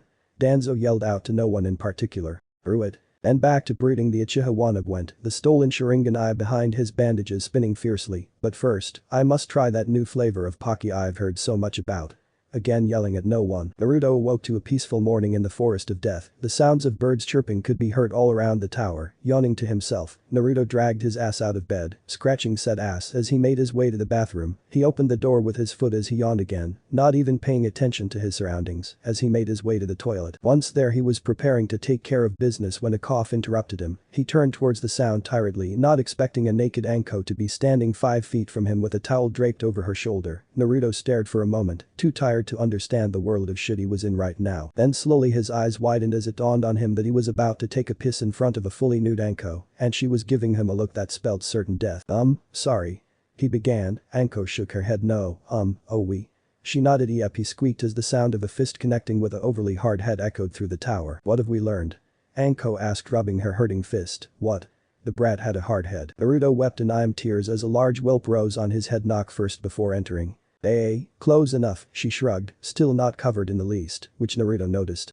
If the purpose of hitting me was to punish me for seeing you naked, why are you still naked? Anko deadpanned, 3 reasons. 1. I'm not the most modest of people. You only have to look as far as my clothing to see that. 2. We're married. So this really shouldn't surprise you. If it does, use this chance to get used to it. As she opened the shower curtain to the bath showing a tub large enough for the both of them to bathe together. And 3. I didn't hit you because you caught me naked. I hit you because you just walked in without making sure I wasn't in here. And also because you were staring at my tits the entire time. Naruto blushed. He had been staring a bit south of her face since he walked in. It's not like he could help it though. He was still a guy after all. And not only that, it was the first time he had seen a woman's bare breasts before. Are you getting in or what? Anko asked as she leaned back in the tub. Yeah, he turned back to the toilet and finished peeing, trying to ignore Anko staring at him intently. Big for his age, good, she silently appraised him, maybe he could, no bad Anko, no pedo thoughts. She mentally slapped herself as Naruto sunk into the water with her, blushing madly as he sat in front of her. It'll wash your back for you, she smiled, lathering up a bar of soap and scrubbing the boy down. His skin was smooth to the touch, not a mark or blemish on him, but that probably had more to do with the fox than anything the boy did. As she was beginning to lather up some shampoo, she noticed a pair of odd pointy things sticking out of the boy's head. Reaching out, she grabbed a hold of them, and immediately Naruto melted in her grasp. She blinked a couple of times, then looked over Naruto's shoulder at his face, and noticed his face was bright red, flushed, and was really relaxed. She looked at the points on Naruto's head for a few seconds, then started massaging the tufts of hair, lightly making the boy shiver in her grasp. A wide grin escaped her as she continued her massage. So cute. She giggled, the furball was right, you already have fox ears coming in, it'd say a few more days, and y'all have a full-grown set to charm the ladies with. Oh joy, he said sarcastically, shivering some more as she hadn't stopped stroking his ears. Kami, were they sensitive? Oh, don't be like that, if y'all are so worried about someone seeing them, they'll teach you the henge jutsu to hide what you look like, until we can get you a hat to cover them, and if your tail ever comes in we can figure something out as well. She poked the back of his head hard for a few seconds to get her point across. Naruto sighed alright as they both enjoyed the bath. In the Hokage's office, we find Sarutobi passed out in a pool of his own blood, the red fluid pouring heavily from his nose. Note to self, do not check on Naruto with a crystal ball in the morning, not good for my health, the third thought before darkness took him. Duo. Back with our odd couple, we find them walking down the main streets of Konoha, with the aroma of the market district filling the air. Anko was dressed in her usual, while Naruto beside her was in his makeshift clothing, with a loose grey hat on that he had thrown together from a belt and some old cloth. Honestly, it looked like a cross between a chef's hat and a beret to him, but Anko thought it looked stylish with the rest of the clothes, so he begrudgingly wore the thing, rather than try and fool a village full of ninja with a half-assed henge. Anko looked down at her young husband and noticed his rigid posture. Don't be so tense, kid, as long as you keep that hat on and don't look anyone in the eyes, they won't know the difference, and if someone starts shit, I'm here with you. Some comfort at least, the boy retorted. Anko sighed, the kid was being difficult again. It wasn't that he didn't understand that they could count on each other now, it was the fact that the constant glares the villagers were throwing him were breaking the boy's resolve. Every other villager they passed gave the boy at the very least a look of disgust or anger. Hell, she never had it this bad, no wonder the kid was so depressed. At least I can discourage a few of the glares now, she sighed again, tossing out a small bit of killing intent at a few civilians that were giving him dirty looks. More than a few paled and turned away, which for some odd reason gave her a sick sense of satisfaction. Is it because I'm protecting Naruto? She wondered. It's keeping M off the boy, as she noticed his more relaxed posture. You don't have to do that, An-chan, the boy said quietly. Kid, these people aren't worth your time of day. She frowned. The old man told me that your dream is to be recognized as a great ninja and become Hokage. I can tell you now, just being Hokage won't get you recognition from everyone. There will still be people like this that will glare at you because they are fools and don't know any better. Also, the Hokage is a military leader. That means he is appointed by his military, his ninja, not the civilians. If you really want to get some recognition, show the ninjas who you are first and the civilians will follow. The boy froze at what Anko had said. Really? He thought to himself. He turned to Anko with a small smile on his face. Thank you, An-chan. Anytime, Gaki. The walk to the wolf claw weapon shop from there was in a deep but comfortable silence. Welcome. A cheerful voice greeted them as they entered the shop. Can I help you with anything? The man behind the counter asked. He looked to be a middle-aged man with graying hair and a cheerful face. If anything, he reminded Naruto of old man Ichiraku. Hey, Dustin, Anko greeted. We're here for some threads for the Gaki here. Heh, same as always, Anko. He scratched his beard and thought. Yeah, I heard from Sarutobi you were coming by. Said you needed some supplies and a new wardrobe for the runt here. Though I gotta say, when he said your clothes were a mess, I imagined them to be more, well, in pieces. What you have on now doesn't look half bad. The kid here made M from some cloth, an old t-shirt, a belt and some rope. The little guy is pretty damn good," she ruffled said kid's hair playfully. "It'll say, that's pretty professional work right there, it almost looks store-bought, except for the few seams that are visible. I won't mind having him around the shop fixing a few of the special orders I get. He'll keep that in mind if he ever needs a job." Yeah, Dustin chuckled, but on to business, what's on the kid's to-do list? "It'll help you find anything you want," Saratobi said to put it on his tab, "so you can get just about anything you want." "Well, we need some scrolls on elemental manipulation, one for each element." "Ah, I see the rumors are true after all," Dustin interrupted her. "Word is the kid's got all the elements under his belt, am I right?" Anko whispered, "But keep that under your hat, I'd like for those rumors to stay rumors for as long as possible, no need to make things harder on him." "You don't even need to ask, I'm a good friend of Saratobi's, I won't be unless he and I shared views on things, and Naruto is one of the things we see eye to eye on, you're straight with me, as long as you don't stiff the bill." Anko chuckled, as pragmatic as ever I guess. "Well, as I was saying, we need scrolls on elemental manipulation, just the basics for now, since I've really only ever covered earth manipulation." Dustin nodded. "Hell also needs some kunai and shuriken, preferably the practice kind if you have them. I don't need him cutting anything off before I can get to it." She raised an eyebrow in his general direction, and Naruto could only chuckle nervously. "I see the other rumor is true too," Dustin remarked dryly. "Under the hat, old man, or it won't be the boy that loses something to a kunai," she growled. "Easy, easy," he held his hands in front of him defensively. "I have a few sets of practice shuriken and kunai in stock, anything else?" "Yeah," she punted Naruto in the rear towards the clothing section. "Go fetch Gaki." "I'm not a dog," Naruto grumbled. "No, you're a little fox, now get, before I do that thing I did to you this morning again." She flashed him a hungry little grin. Naruto paled visibly and took off into the rows of clothing. Dustin turned to Anko. "Do I even want to know?" He deadpanned. "No." A few minutes passed before Naruto came back. The two adults in the room turned, and their eyebrows rose. Naruto apparently had good taste in clothing. He had somehow found a mesh armor undershirt his size, along with a black t-shirt on top, with the mesh coming out a few inches under the arms. His shorts were black as well, and had orange strips running down the seams on the side. A pair of fingerless black gloves were on each hand, and a pair of black ninja sandals on his feet. The gray hat still sat loosely on his head, though since there was nothing really loose to cover his ears, he just had to settle for grabbing a roll of black cloth and another belt to make a black one later. For accessories he had a kunai holster strapped to his leg, a ninja pouch on his waist, and on his back was a small tanto, which looked more like a full-length blade on the small boy. "Wow," they both said at the same time. "Not bad, Gaki, that's a nice look, but what's with the sword?" The snake mistress pointed to the blade curiously. "I don't really know, I just liked it, I never really had any weapons to practice with, and this is something my size." Dustin rubbed his chin thoughtfully. "Makes sense, if the kid is going to get used to a sword or blade it's good to start small and work your way up." "Alright I guess, but you can only practice with it, well I'm around, I don't want you cutting yourself with it." Naruto nodded. Dustin marked a few things down on a piece of paper. "Okay, you have the scrolls, the training tools and some new clothing and weapons, anything else?" Naruto thought for a moment before something caught his interest. "Hey old man, could we talk over there for a second, alone?" He looked out of the corner of his eye at a frowning Anko. Yeah, sure kid." The two walked to the back of the store for a few minutes, Anko watching the discussion silently. The boy was whispering in the man's ear, so she really couldn't make out what he was saying. "But by the way," Dustin pulled back surprised and looked in her direction. "It couldn't be anything good." The two of them walked back to the counter. "Yeah kid, you'll get what you wanted, but are you sure?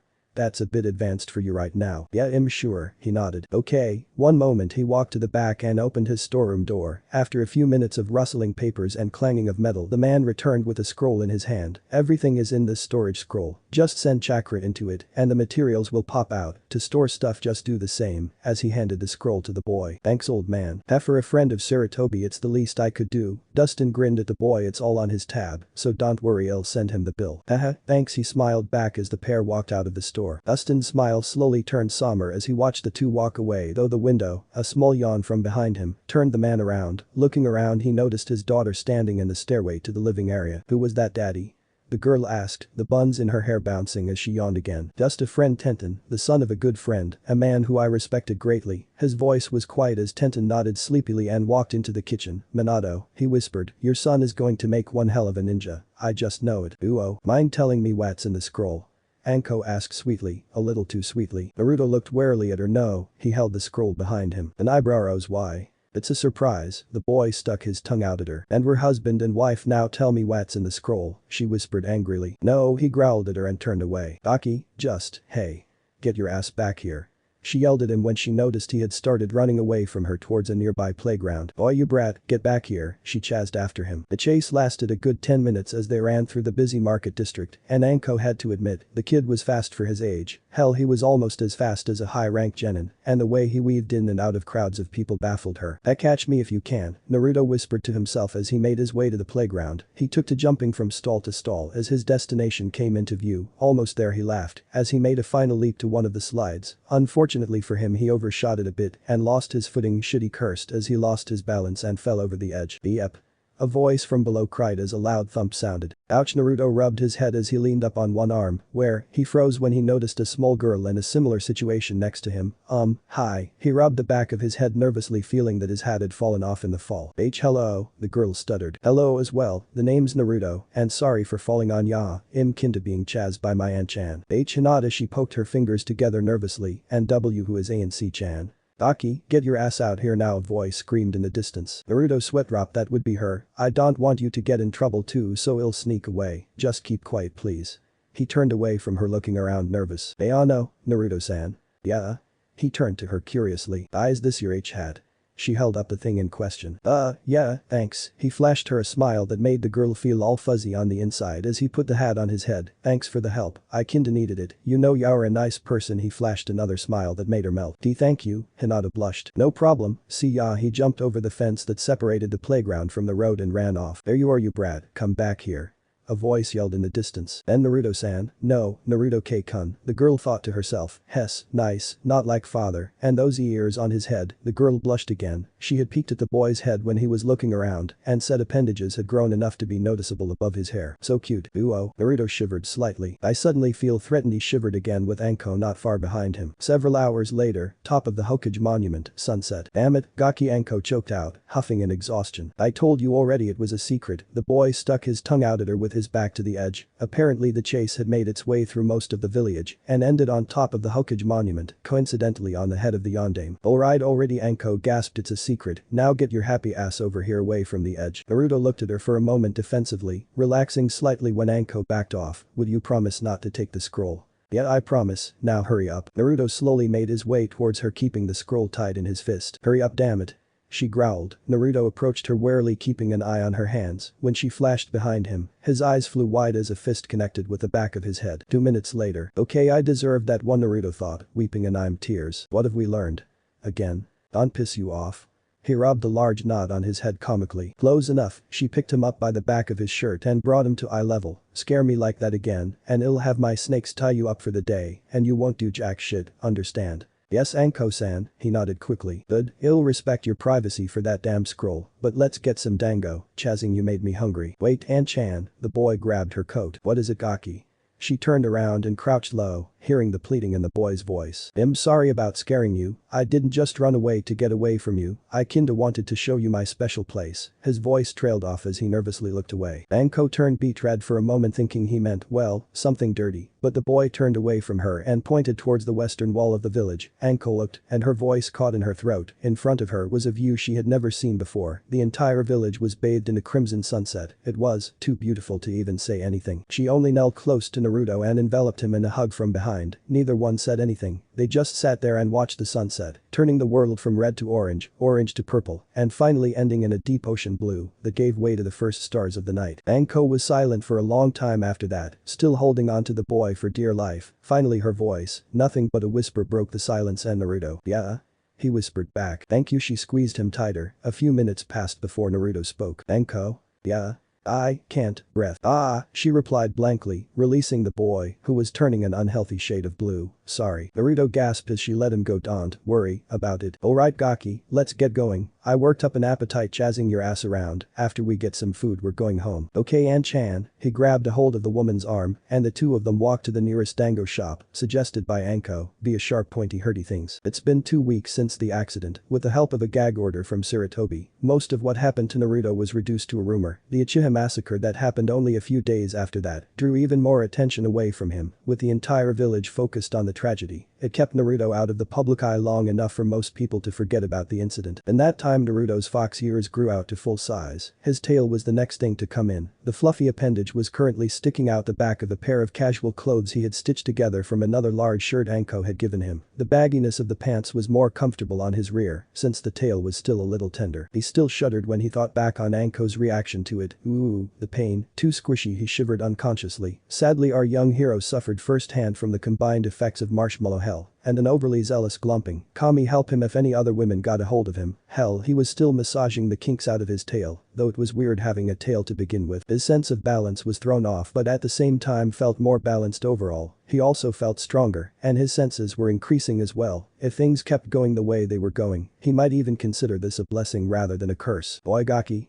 Anko called from the entrance to the tower, breaking the boy from his musing. He turned to her curiously. Yeah, An-chan. I think it's time I start training you. You've had a week to get used to your new animal parts, and I think it's time we bust ass and start your ninja training. His face lit up. Yeah, it's getting boring just sitting around doing nothing. I'm ready for anything you can throw at me. Hopping around a couple times and doing a few punches and kicks to prove his point. Actually, first I want to know something. The blonde stopped and looked at her. What? You know that jutsu you used when we talked to Kyuubi? He thought a moment. Oh, you mean the Kyuubi shadow clone jutsu? Yeah, that one. Do you know the parent jutsu? The shadow clone jutsu? He nodded. Yeah, that was the first thing Kyuubi taught me, so I could use the Kyuubi clone. Why? Well, now things get a lot easier. Do you know the special ability of shadow clones Gaki? No, why? He scratched his head in thought. Try and make as many as you can and I'll show you. Okay, he shrugged, gathering a large amount of chakra shadow clone jutsu. A giant puff of smoke filled the clearing. When the smoke cleared there was easily more than 200 clones around Anko. Anko's eyes widened as she noticed all the clones. The fuck? She yelled, literally falling on her ass in surprise. Naruto looked around confused. What? Did I not make enough? Not enough, are you insane? Anko's thoughts were whirling. How the hell can he make so many shadow clones?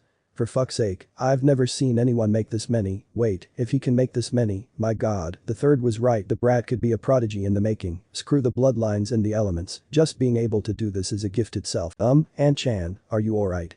His voice was filled with concern. Why yeah, just fine. The shock was finally beginning to wear off. Just the thought of what he could do with this many clones made her adrenaline rise. All the possibilities, no bad Anko. No gangbang jutsus. She slapped herself and stood up quickly. Naruto, don't worry, if anything this should be impossible to do, just the fact you are doing it is amazing. He tilted his head. So what now? Now I show you a neat trick that shadow clones can do, shadow clone jutsu.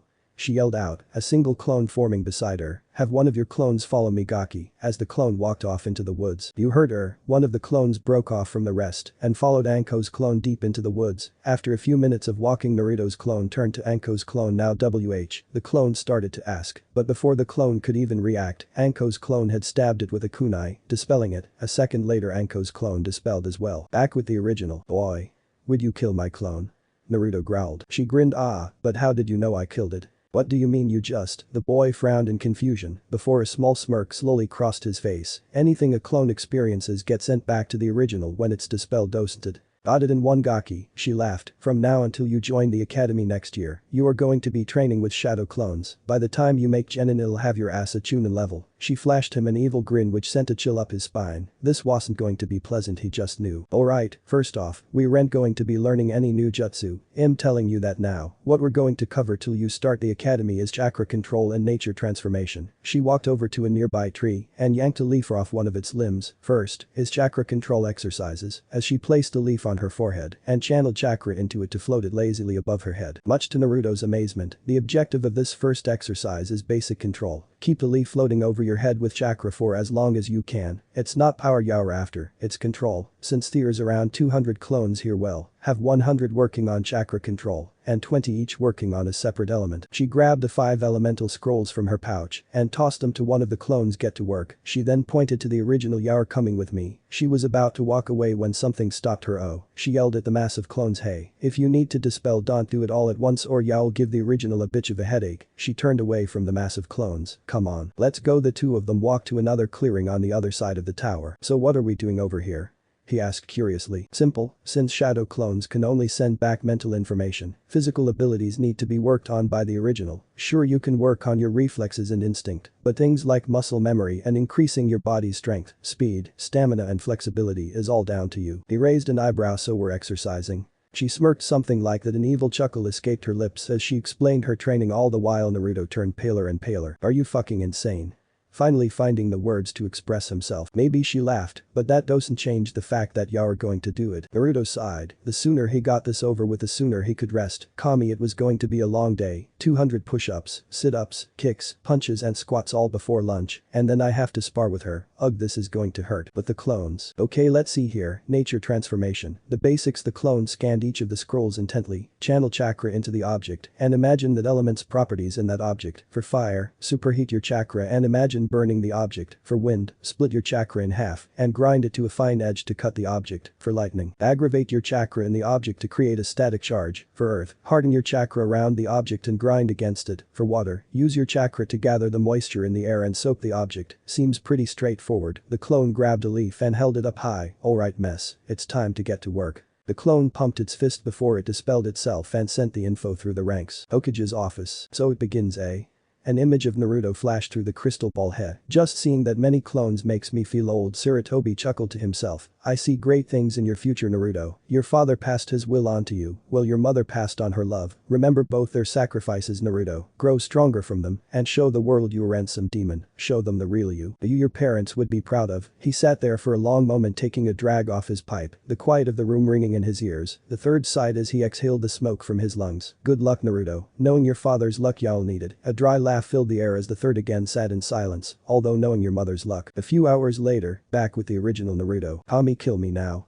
The boy mentally yelled. His arms were already like jelly. But Anko insisted he learn the basic katas to her Taijutsu style so they could spar. He had learned the first and second katas, though the use of shadow clones, but the woman wasn't letting up. She kept pressing him to learn the moves, and any time his stance was off she'd correct him with sharp pointy things. Okay Gaki, you got the first 3 kata down for this style. Those are the basics, and they're enough to get you through a light spar. So come on, get off your ass and let's do this. She stood a few meters away from him in what she called the python stance, a stance based on defense and single heavy strikes. Perfect to spar against without killing the kid. And we at least take a 5-minute break. I can't even feel my arms right now. With the bitching, can't feel your arms, can't feel the pain now, attack me, or do I have to come to you?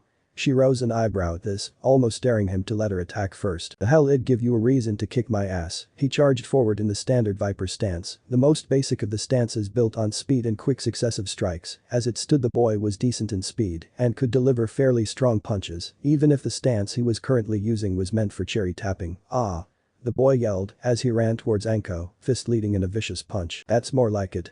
She blocked the strike with her palm. With a swift jerk she tossed the boy behind her. Naruto flew through the air a few feet before he righted himself in the air and landed on all fours. He dug his feet in and rushed her again, dodging from side to side to try and throw Anko off. Not bad kid, she laughed, dodging to the side to trip him and send him rolling into a tree in a heap. But not good either. You leave yourself too open when you charge. When you come in for a strike and you're ducking back and forth like that, you need to keep inside of your opponent's striking arm and make sure you can correct yourself if your opponent dodges. That was a good try though. Now pick up your dignity and fight me. Crazy snake bitch, Naruto grumbled under his breath as he got back into his stance and charged again, coming in for a low strike to the ankles, hoping to cripple his opponent somewhat to at least give him some advantage. It didn't help his self-esteem any that he was having to fight someone twice his size. Anko responded to the kick by hoping just over it, bringing her foot up as she did so to catch Naruto under the chin, sending him flying back again. He rolled with it and got to his feet after sliding a good 15 feet. Tell me again, how kicking my ass is supposed to make me stronger?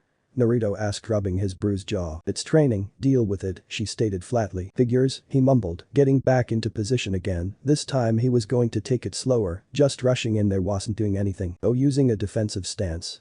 Well now, let's test it, shall we?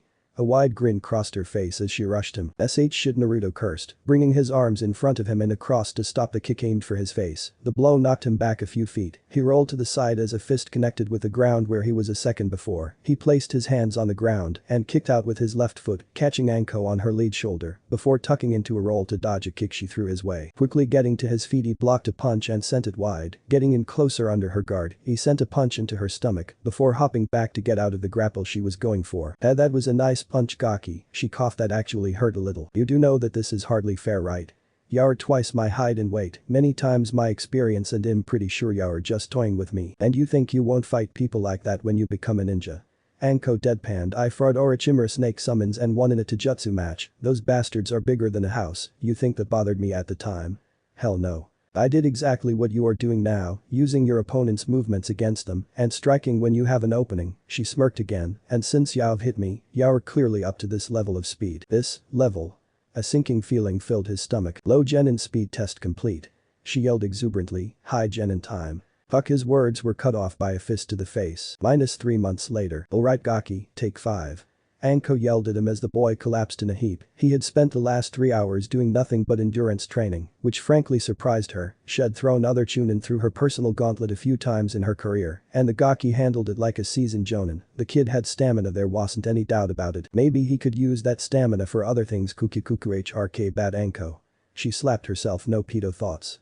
She looked out over the clearing to see her husband's clones at work. His chakra control and change in chakra nature training was going well. Had gotten the leaf floating exercise after the first week of training. Though even with his clones it took a while since he was still a child, and his control was abysmal at best. Even now, tree climbing was still a bit difficult for him to maintain. Of course she was also making him float leaves while climbing the trees to maximize the tortu training. As for the change in nature training, had completed channeling all 5 elements into a leaf. He was struggling through the second part of the training though. It would most likely take him the rest of the year to finish the second step for each element. Anko's mouth cracked into a wicked smirk, plenty of time to get the kid's ass-kicking potential up to snuff. The smirk spread out into a large ear-to-ear grin. The academy teachers won't know what the hell hit them. Hrk. -7 months later. The loud yells of children and the shuffling of feet surround the pair as they made their way through the crowd towards the academy doors. All around them there were children of several different age groups, the largest of which was right in front of them. The fresh meat, as the older students joked, that first year would be starting point where the dreams of many a genin hopeful would follow. A lot of competition. Gaki, think you can handle it?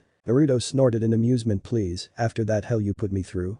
He shot her a small glare. You should feel sorry for them. He pointed to the group in question, who all seemed like they would play being ninja, rather than just being ninja. BFFT hahaha, yeah I guess you're right. As they walked into the academy, oh and remember what I told you?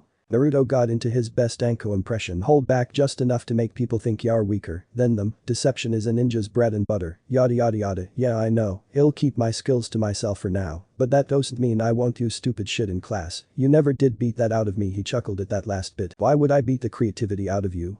Some of those pranks were pure gold. Gaki. A small hint of shock filled her voice, though Naruto knew it was bullshit and she was fucking with him. One of the few things he couldn't stand about the woman. She hid her joke so well that sometimes you didn't know she was making fun of you. Yeah, he chuckled after a few seconds. So any last minute advice? The buxom Kunoichi raised her hand to her chin thoughtfully. She seemed to honestly think about it for a good 5 seconds before reality, and her merciless attitude reared its ugly head. Yeah, don't let your mouth write checks your ass can't cash. Try and make some friends, and for the love of Kami, watch out for fangirls. Fangirls? Beads of sweat formed on Naruto's brow as the words sunk in. Fuck that, I'd rather go toe-to-toe with Fuzzbutt than meet one of those in a dark alley. BFFTTT hahaha. Anko's merciless laughter filled the air. That's a good mindset. Fangirls would tear you apart if they knew what kind of abilities you have at your fingertips. Hell, if I want to jump your bones when you're older, just think what a group of preteen girls would do.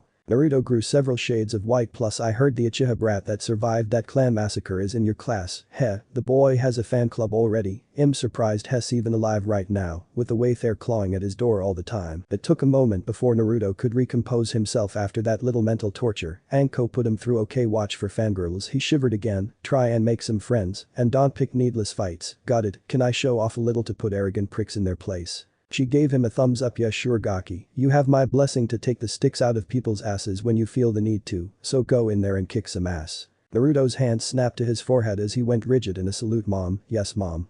He roared and ran off to his first class, ready to raise some hell. The door to the classroom slid open as the sounds of talking filled the air around Naruto. He looked around the room, taking in each new face with interest. Out of everyone there, only a dozen or so even looked at him. Well then, start with the friendliest looking ones I guess. He readjusted all his clothing to make sure his foxy bits were hidden and walked over to a young boy who was munching away at a bag of chips like his life depended on it. Hello, name's Naruto Uzumaki. Naruto reached out his hand in a shake. The boy looked at the offered hand for a moment before taking it in his. Joji Akamichi, he smiled, teeth flashing with some food between them. Joji, what have I said about swallowing your food before you talk? A bored voice droned from his side. Naruto turned to look at the boy next to Choji. Laid back, bored, pineapple hairdo. This guy looks interesting. He reached out his hand to the other kid. Naruto Uzumaki. Nice to meet you. Shikamaru Nara. Same here, returned the sheikh again in a bored tone. After Naruto found his seat he scanned the room. The other few people who still seemed interested in him were some kid with glasses and a long coat, name was Shino or something like that, a girl he recognized as Hinata sitting in the back of the room, and two women who seemed to be fawning over someone in the corner, or in other words, fangirls, stay the fuck away mode. Activate. Yahoo! A voice yelled from the back of the room. The three boys turned to see a wild-looking boy in a hoodie hopping up and down in joy. Boy, dog boy, keep it down. Naruto yelled at him. He had smelled a strong scent of dog when he walked in, thanks to his new fox-like nature, but he couldn't place where it was coming from. Looking at the wild boy, now he could tell the smell was coming from him. The dog boy turned to Naruto with a scowl on his face. You wanna start something, huh? Heh, I don't start things, dog breath, I finish them, he replied in a cold tone that sent shivers up the spines of several people in the room. Oh, I am so thanking Anko for teaching me that killing intent trick. The look on everyone's face is priceless. The dog boy paled a little bit and a bead of sweat formed on his brow, but other than that he was holding up rather well. Why you picking a fight? He stuttered slightly. Nah, only if you started, but I won't do anything unless you do something. I'm here to make friends and learn how to be a ninja, so what do you say? Friends. He reached his hand out for the third time that day and smiled a genuine smile. Dog boy's expression turned from scared to confused, his brow twitching nervously as his eyebrows knitted together. Sure, he said at length, name's Kiba Inuzuka. Naruto Uzumaki, and I gotta ask, why do you smell like a dog so much? I could understand maybe having a pet that has its scent on you, but that's not it, your entire body smells like it. You can smell that. You must have a pretty good nose. Yeah, my family is famous for our Ninken ninja dogs. You could say we're as a part of our partners as they are to us. That's sort of the reason I was yelling earlier. I just found out earlier today that it'll be getting my Ninken partners soon. His grin took up his entire face at that. Naruto looked a little freaked out at the boy's reaction to getting a dog. Yeah, okay. I can't really see myself with an animal partner, but whatever, to each their own. If you don't like animal partners, why do you smell like a fox so much, huh? Naruto was confused for a second before he palmed his face. Oh, that's just a part of my bloodline. His eyes widened a bit, he hadn't meant to say that. Most of the people in the room who were barely listening before now were eyeing the boy intently. You have a bloodline?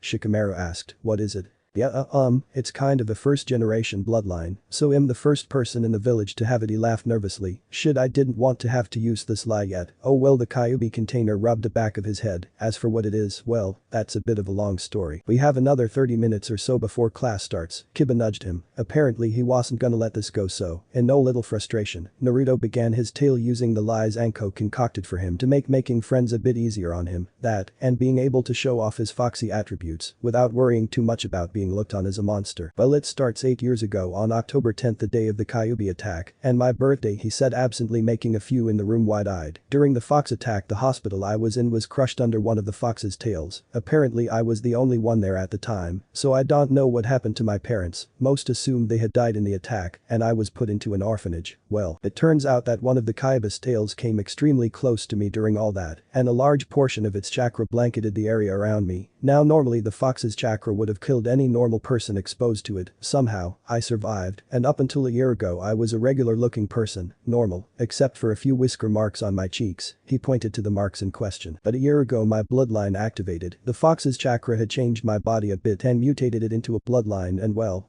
I might as well get this out of the way while I'm letting everything out. He closed his eyes for a moment before taking his hat off and pulling his tail out from his pants. Yeah, I kinda got a few other gifts from that attack as well. He laughed nervously. Now there were many things that Naruto was expecting. Fear, hatred, anger, all of the above in most cases. But the looks on the kids' faces shocked him to his very core. They look amazed. The boys of the class looked at him in awe while the girls, oh Kami, they look hungry. They were eyeing his twitching ears and the way his tail flicked back and forth with a desire to glump his foxiness. Naruto backed away quickly from the girls, which confused the boys in the room. That is until they looked at the girls and started snickering at Naruto, who paled visibly. HN, a voice grunted from the side. Naruto turned to the sound to eye a boy sitting on the far side of class next to a window. Let's see, black hair, black eyes, broody emo attitude. Yep, definitely an Uchiha. The blonde was mildly annoyed by this. The bastard was ignoring him like he wasn't even worth his time. Oi, you got a problem with me? "No, you're just a loser, that's all," he replied in an even voice. Almost all of the girls in the room swooned at his supposed coolness. Oh ho ho, he did not just go there, Naruto seethed, teeth gritted in anger. His anger quickly cooled though as a smile touched his lips. "Hey, if you think him such a loser kid, why don't you put your money where your mouth is, or are you afraid?"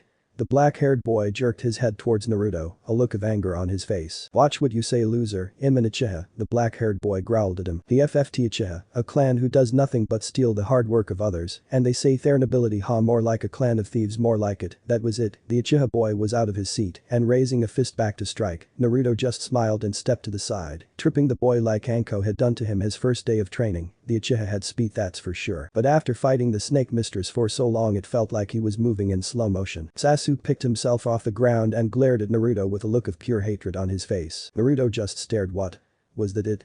Ha ha ha ha, seriously dude, you're pathetic. Another fist flew at the boy, but a quick grab caught the hand, and in a small movement Naruto had his leading leg between the Uchihas. In a single jerking motion the boy was flipped over his back and laid out on the ground, knocking the air out of his lungs. Naruto stood over him and stared intently into his black eyes. "Look, I'm here to make friends and learn how to be a better ninja. I will even consider you a friend and ally if you do two simple things. That goes for the rest of you too." He snapped to the others in the room who flinched. "One, don't make fun of me or the memory of my family." He paused to let those words sink in a little bit. "And two, don't try to hurt those that I consider friends. You do that and we won't have a problem. If you don't, well, getting your ass handed to you is the least of your worries." His cold tone sent chills down several people's spine. He held his hand out. "Name's Naruto Uzumaki." The Uchiha glared at the hand for a moment before grabbing it. "Sasuke Uchiha," he grunted as he was hauled to his feet. "Nice to meet ya," the blonde smiled, confusing everyone there. Where had that cold hard look the boy had on earlier gone? It was like it never existed. Troublesome Shikamaru deadpanned from the side. "Ooh, okay class, today we're going to be learning how to throw kunai and shuriken." The instructor pointed to a wooden target 15 feet away. The Chunin stood before the target, showed the class the correct method of handling both thrown weapons. With a quick flick the pieces of bladed death hurtled towards the wooden target. With a meaty thunk all of them hit home, a decent 7 out of 10 kill shots. The other 3 were not lethal, but had it been on a human target would have hobbled them. Now line up in front of the target and throw the 5 kunai and shuriken that are provided. The children rushed to get in line. Naruto found himself near the back of the line. Thankfully he had his tail poked back down his pants and his cap back on before the teachers could come back into the room and start something. Now outside in the training area he could finally relax a bit. "Hey Naruto," a voice whispered next to him. He turned to the voice and noticed Shikamaru and Choji right behind him. "Yeah, what is it?" he whispered back. "Choji and me were wondering if you wanted to go out for barbecue later today, our treat." Apparently the two took his "I want to make friends" speech to heart. Damn, they start quick for being big and chronically lazy. Not that he was complaining any. "Sure, where are you going?"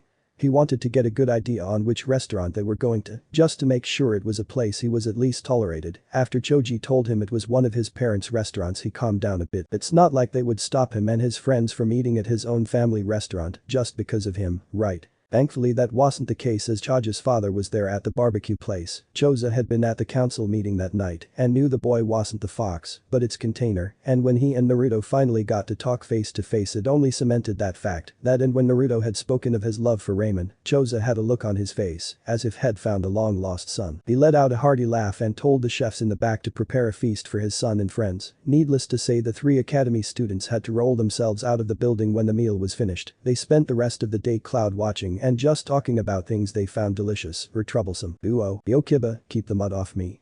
Naruto groaned, scrapping the Kiba's newly acquired companion off his shoe as Akamaru was gnawing bits of the straps off. "Hey, I can't help it if Hess teething." The boy tried to defend himself. "Then get him at you toy, damn it." He growled, yanking the dog off his foot and chucking him at Kiba. "And if he ever humps my leg I will neuter him." Naruto let out a little kai which made the few people around him sweat. Kiba on the other hand was bug-eyed and nodding in agreement. Strangely Akamaru was doing the same. "Quiet down class." Naruto stopped threatening Kiba. "Uo." Shino and Naruto sat across from each other in the school library. Naruto had a book on tactics and theory, while Shino had a book on the many different species of insect of the Leaf Village, hardback first edition if I'm not mistaken. "Shino?" Naruto nodded to the boy. "Naruto?" He nodded back. "Good day Naruto-san." He stood up and started to walk away. "You too Shino-san." He continued to read. Odd how he respects silence like that. Uo. Naruto was walking through the hall towards his next class. So far the academy was pretty awesome. Thought the teachers taught a bunch of boring stuff almost every day, only letting them out to do exercises and practice the basic 3. He stopped when he noticed Hinata was nearby looking at him. "Hey Hinata-chan." He waved to the pale Hyuga heiress, trying to be polite to the odd girl. "Thump." "Hinata.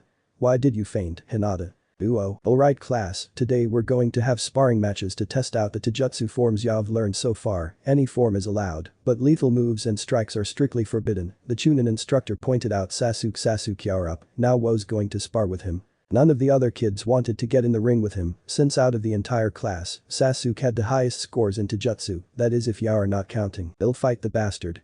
Naruto grinned as he walked to the front of the line. You sure about that, dope? You got lucky last time, this time I'll kick your ass. He pulled his shirt off, exposing his pale chest to the girls of the class, as expected. Oh my god, Sasuke is so hood.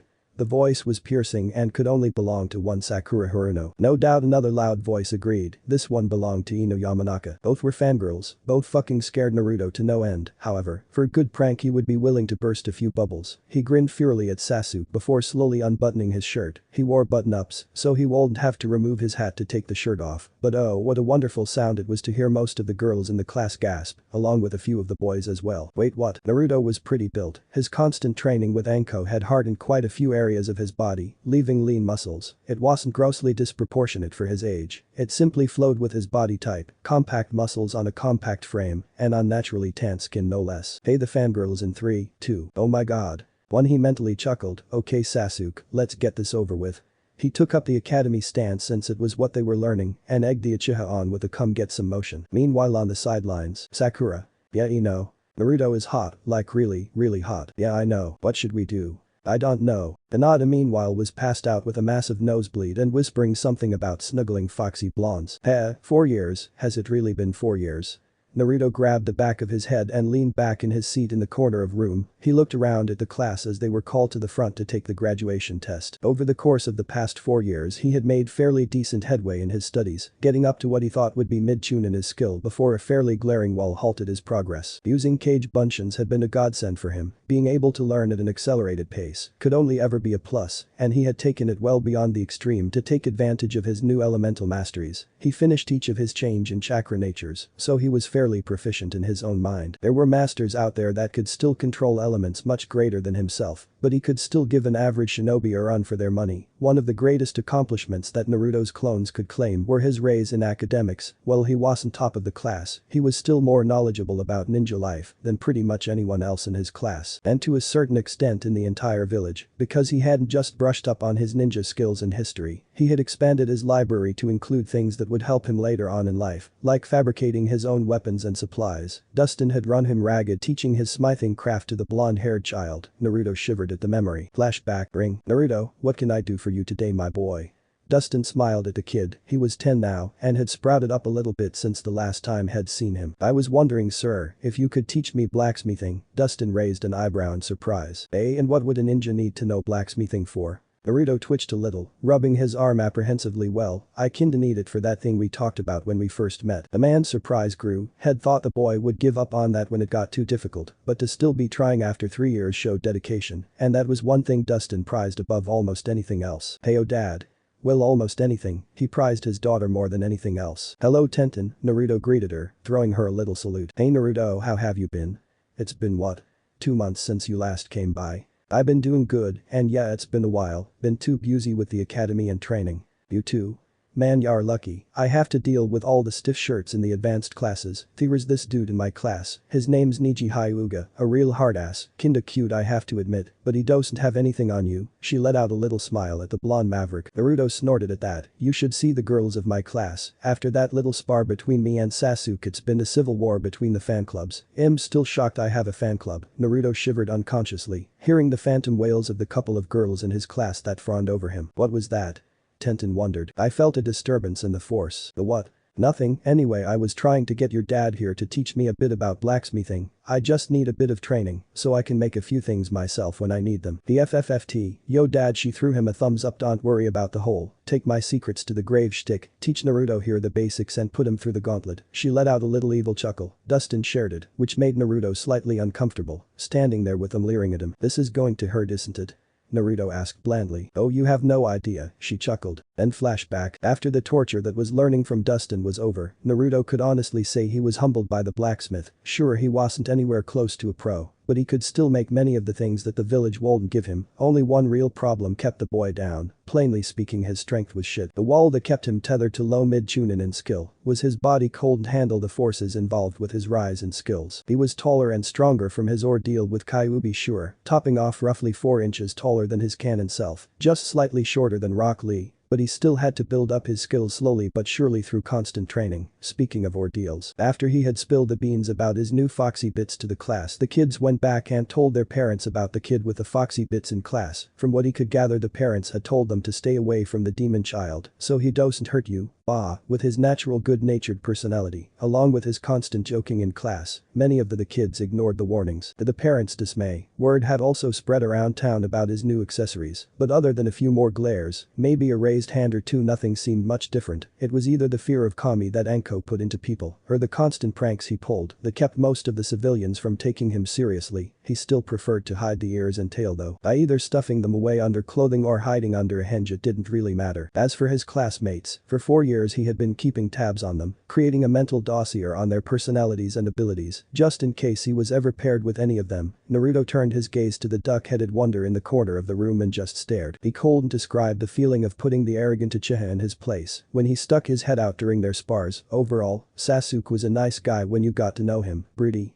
Yeah, self-centered. Yes, but a decent guy nonetheless. He did carry a bit too much emotional baggage with him, a fact that Naruto would eventually break the boy of if it was the last thing he'd do. After all, he really was one of Naruto's first true friends, so if he could help the Uchiha get over his pissy attitude, he'd count that as a positive point in his book. Following the rows of the room, had his eyes land on Sakura. The girl was good, a bit annoying in her fandulish attitude, not to mention violent, but a clever mind and greater control of chakra you will not find in any of the other students, except for maybe Naruto himself. The girl next to her, Ino, like Sakura except less book smart and more seductive. I swear she acted like a slut half the time in class, but damn it if wasn't effective. Continuing on, Kiba, another good guy, loyal to a fault, decent friend, kind of annoying after he got his dog. Some of the others in class think his dick is going to his head when he starts yapping off about starting his own pack. Hell, Naruto could start his own pack whenever the hell he wanted, with his mastery over his ice bloodline, the main elements, the foxy bits, and any other hidden bloodlines he may still hold. He could have his own damn harem if he just asked the council to supply him with the women, though that thought made the boy's stomach turn. Turning himself into breeding stock was not the most pleasant idea he'd had that day. Above and to the right were Shikamaru and Choji, the brains and the muscle. They were awesome people to hang with, and it only helped him along when he realized that old Shika was a freaking genius. The fact the guy had an IQ over 200 was just scary. But you couldn't find a better challenge at Shogi or Go in the village. He still hadn't beaten him once in 4 years. Near the back of the class on his row was Shino, who was just Shino. The guy gave him the creeps, but he was a smart person to hold a conversation with when he did open his mouth for more than a few casual words. Cerulean eyes fell on the one thing in the room that Naruto couldn't come to terms with, Hinata. The girl was a mystery to him. She followed him at a distance everywhere. It wasn't like he really minded her watching him from afar. She never did look at him with animosity or hate, just a quiet acceptance and reverence.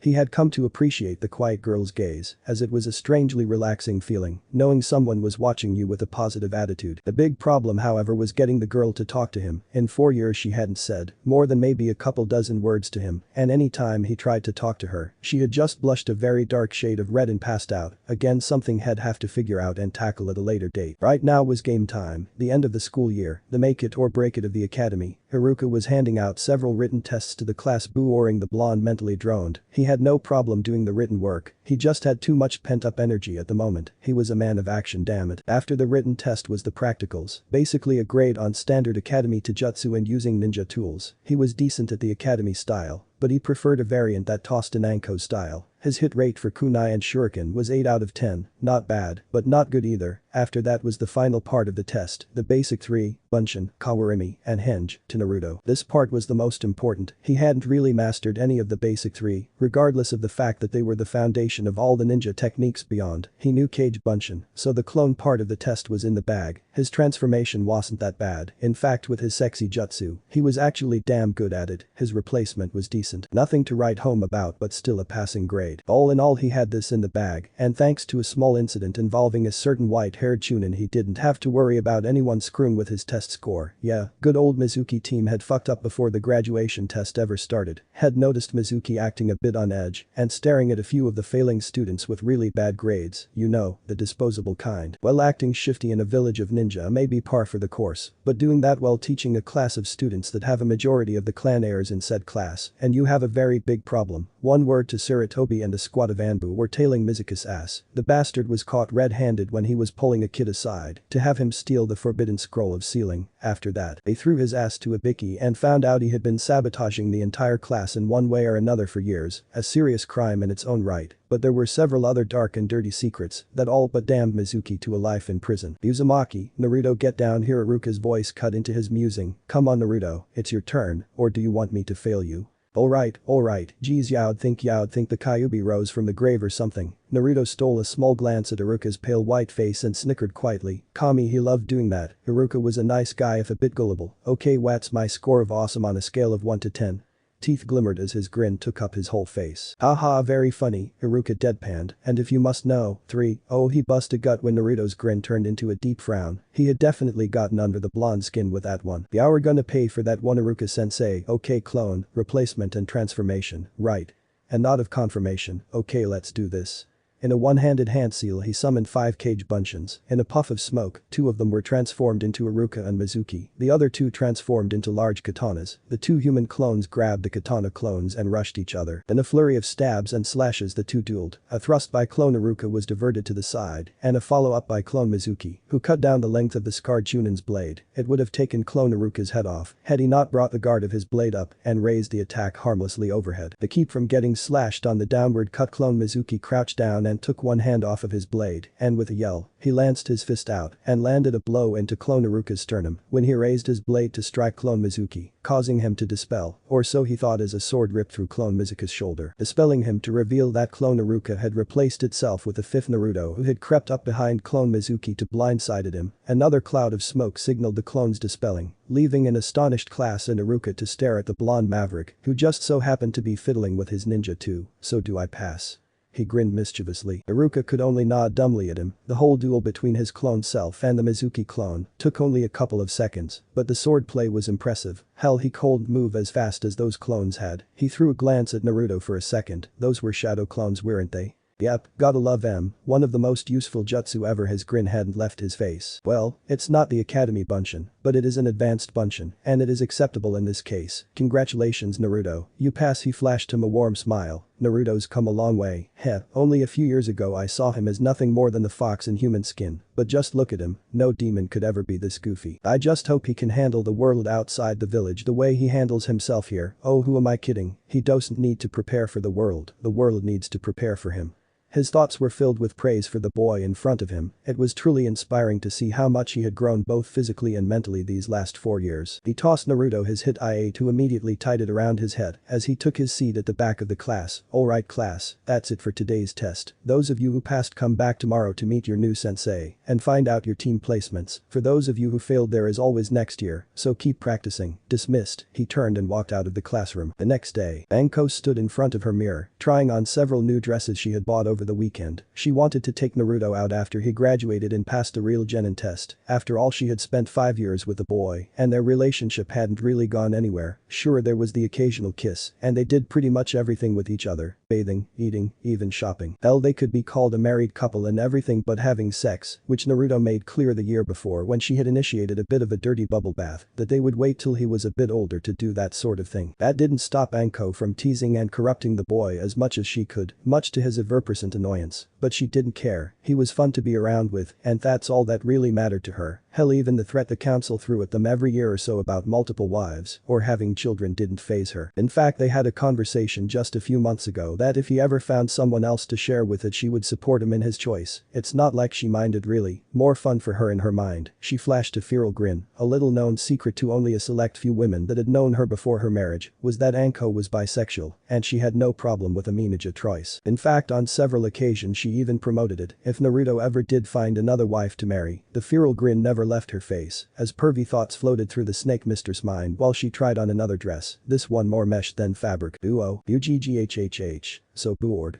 Our blonde-haired hero moaned in anguish. It had been an hour and a half since the last of the teams had left. He looked at the only other two people in the room, his teammates the ever-broody Sasuke and his pink-haired chia pet Sakura. He had tried to start up a conversation with them, but Sasuke had blew him off because he was in one of his moods. Honestly, I'd think he was on the rag. Ugh, note to self. Tell the narrator to shut the fuck up about Fem Sasuke. Fourth wall breaking aside. He really was bored out of his gourd. Looking around one more time, he finally sighed and stood up. The Uchiha noticed the movement out of the corner of his eye. Yo, dope, what are you doing? Bordy remarked dryly, as he started doing one-handed push-ups. If we're going to be sitting here for hours on end, we might as well do something productive while we wait. He raised an eyebrow, and what exactly are you doing? What's it look like, team?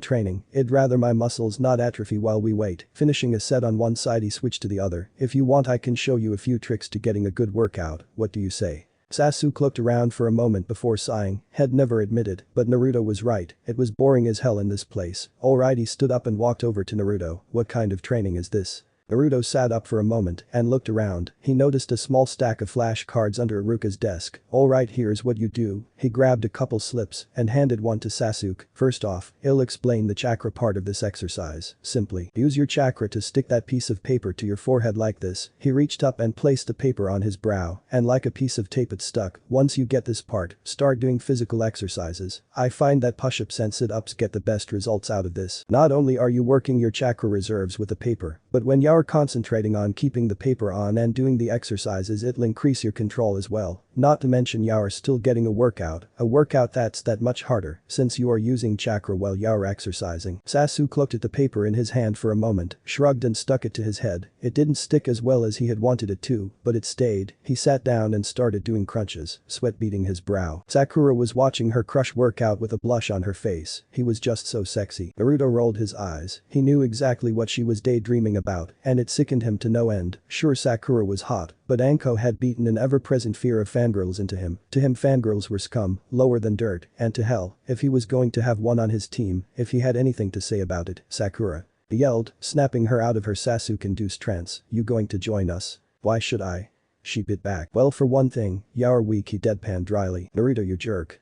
I am not weak. Yeah, you are, and quit lying to yourself about it. Out of the entire class, you have the worst physical ability. Ino has better Taijutsu skills than you, Shikamaru has better Taijutsu than you, and Hess one of the laziest people I know. Sakura shook in anger, tears welling in her eyes. She was about to run from the room when Naruto stopped her. But, that's why I'm trying to help you, Sakura. He tossed her one of the slips. Just doing this exercise over a period of a month almost doubled my chakra control, and it increased my strength by a fifth. Multitasking is an essential in battle, and being able to concentrate on your physical attacks while you're unconsciously controlling your chakra is beyond helpful. That's why I turn my entire day into one big exercise. Even when I'm relaxing, I'm still doing something to better myself. After we get done today with our sensei, you should look into it too, using weights, going the long way to your destination, sticking leaves or other light stuff to your body with chakra throughout the day. Stuff like this is great training for a good ninja. Clapping filled the air around them. The three genin turned to the sound to see a silver-haired masked man standing in the doorway. Heh. I was gonna say my first impressions of you three was I hate you, but it seems I have someone fairly competent on my squad. Spiky over there has it right. That's a great exercise. You got 30 minutes. After you're finished training, meet me on the roof. He then disappeared in a swirl of leaves. Well, that was interesting. Naruto's sweat dropped. Minus 30 minutes later. Naruto, that sucked. The only girl there bitched my muscles are already sore. That's because you were using chakra at the same time as you exercised. Thus you couldn't use chakra to do most of the work your muscles should be doing. So all that effort was placed on your muscles alone, which in turn increases the effects of the workout, Naruto pointed out as they reached the roof. It still sucked, she huffed. Naruto just palmed his face in irritation. Yo.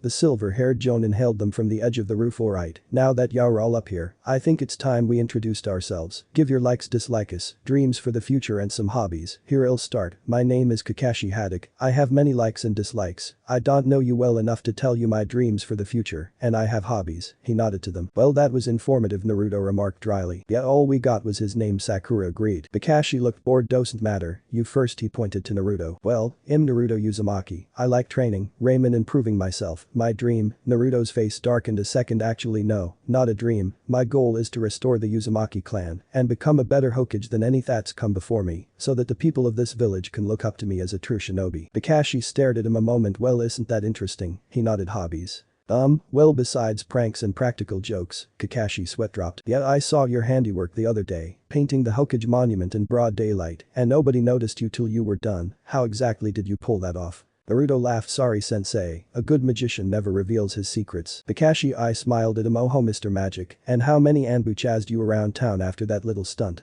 Heh, 2 teams of Anbu, 11 Chunin and 4 Jonin. He had his hands behind his head with a shit-eating grin on his face. Sakura and Sasuke just stared blankly at him. What the hell dope? Sasuke said, dumbfounded. Naruto looked at him. You say something. The 3 genin turned after hearing a crash to see Kakashi face first on the floor. Am I already rubbing off on them? Kakashi wondered, face still firmly planted on the ground. After removing said face from said floor, he pointed at Sakura. Okay bubblegum, you're next. Sakura glared at him. Sakura Haruno, my dreams are, she glanced quickly at Sasuke, my hobbies are, again at Sasuke. I like Sasuke and I hate Naruto. Naruto sighed, out of all the kids in the academy he was stuck with Broody and the Beast. Well isn't she shallow? Kakashi thought blandly. Okay duckhead, you're next. Ha. I knew other people thought that about your hair. Guess who said that? Sakura glared at Naruto and Sasuke scowled. Sasuke-cha, I hate a lot of things and I like few. I don't see why we are talking about dreams, since Naruto has it right for once. I don't have a dream, I have a goal. My goal is to restore my clan and its honor, and to kill a certain someone. An eerie silence filled the air as Naruto and Sakura inched back a few hairs from the kai Sasuke was giving off. Dare I ask about your hobbies? Kakashi wondered dryly, ignoring the kai. Training, brooding and knitting. Kakashi choked. What was that last one? He asked quickly. Knitting, Sasuke replied with a straight face. Kakashi suppressed the need to giggle like a schoolgirl. If Sasuke's parents knew his hobby they'd be rolling over in their graves. Just thinking of Yugaku catching his son knitting made him choke, and his mother Mikoto would have made him her little princess like she did Itachi. After a few seconds of inner conflict on whether or not to fall over in fits of giggles or just to point and laugh, he thankfully did neither and opted to file it away under blackmail for later use. Okay, now that we understand each other, I want you to meet me at Training Ground 3 tomorrow at 7 a.m. for survival exercises. Oh, and don't eat anything, or else you're gonna throw up. He chuckled a little before he shunshined away. And like that he leaves us with nothing to go on. Greatest sensei ever. Naruto palmed his face with a tick mark showing prominently. Whatever, alright, ignore the last thing he said, and eat tonight and in the morning, okay? The other 2 looked at him like he was stupid or something. But sensei just told us not to eat, why would we break the rules like that? Sakura rubbed her legs together nervously. 2 things. 1. Tomorrow is most likely not going to be a survival exercise. It's probably gonna be a test on teamwork. Hell, why would they go through all the trouble of sticking us on teams and preaching about teamwork all throughout the academy if it wasn't about teamwork? The looks on their faces told him they hadn't thought of that too, since he directly told us not to eat anything while taking into account that Hess probably going to be pitting us against each other tomorrow. It's safe to say that Hess going to try and turn our tempers on each other to test our teamwork and resolve. After all, starving and desperate ninja a good team do not make, so eat something. It doesn't have to be much, just enough so we don't kill each other tomorrow out of hunger and stress. They both nod. If anything they could just blame Naruto if things went south, so with that, and a few goodbyes Team 7 headed home for the night. Duo. Ugh, today suck. Naruto groaned mentally. I wonder what Kakashi will have us do tomorrow. If I know Sasuke and Sakura, they probably won't eat anything, so just in case bring an apple for both of them or something. Sigh, so much to do tomorrow, might as well get some sleep. Well, like, and as Naruto nodded off he felt a slight tug on his conscious eye. This better be good. Kyuubi. He opened his eyes, and he was again in that familiar sewer. Seriously, he needed to clean this place out. He turned to stare at the beast behind the cage, waiting for it to speak. Kyuubi looked down at him with a small grin on its face. Hello monkey, I see you graduated today from that pathetic excuse you call an academy. Yeah, yuck it up furball. I'm on my way to becoming Hokage and ain't nothing gonna stop me now, so what did you need me for? Honestly, it's kind of lonely in here. It's been more than a year since you've even come in here. There's nothing to do except sleep and torment you, and seeing as you don't torment easily it's gotten rather boring in here. Well, sorry if my head doesn't match to standards. Suck it up, you're a man, take the pain like the rest of us. Naruto was about to make another smart comment when a large amount of killing intent flooded the room. He snapped his head towards Kyuubi and stared into its eyes. There was a mixture of anger and hurt in them. What the fuck? Kyuubi grit its teeth in anger, glaring holes into Naruto. That's just it, you stupid monkey. I am not a male. Wait, what? The blonde's eyes flew wide in shock. You're a girl. The fox facepalmed somehow and spoke evenly. Yes, I am a female, a girl. How do you not notice these things? He looked a bit sheepish. Well, I just assumed, with such a deep voice and all. A tick mark formed on her head. 100 times your size, mortal. My vocal cords are much larger than yours. If I was your size or you mine would sound the same as the other. Naruto looked thoughtful for a moment before a look of disgust crossed his face. But that means, ugh, gross. What?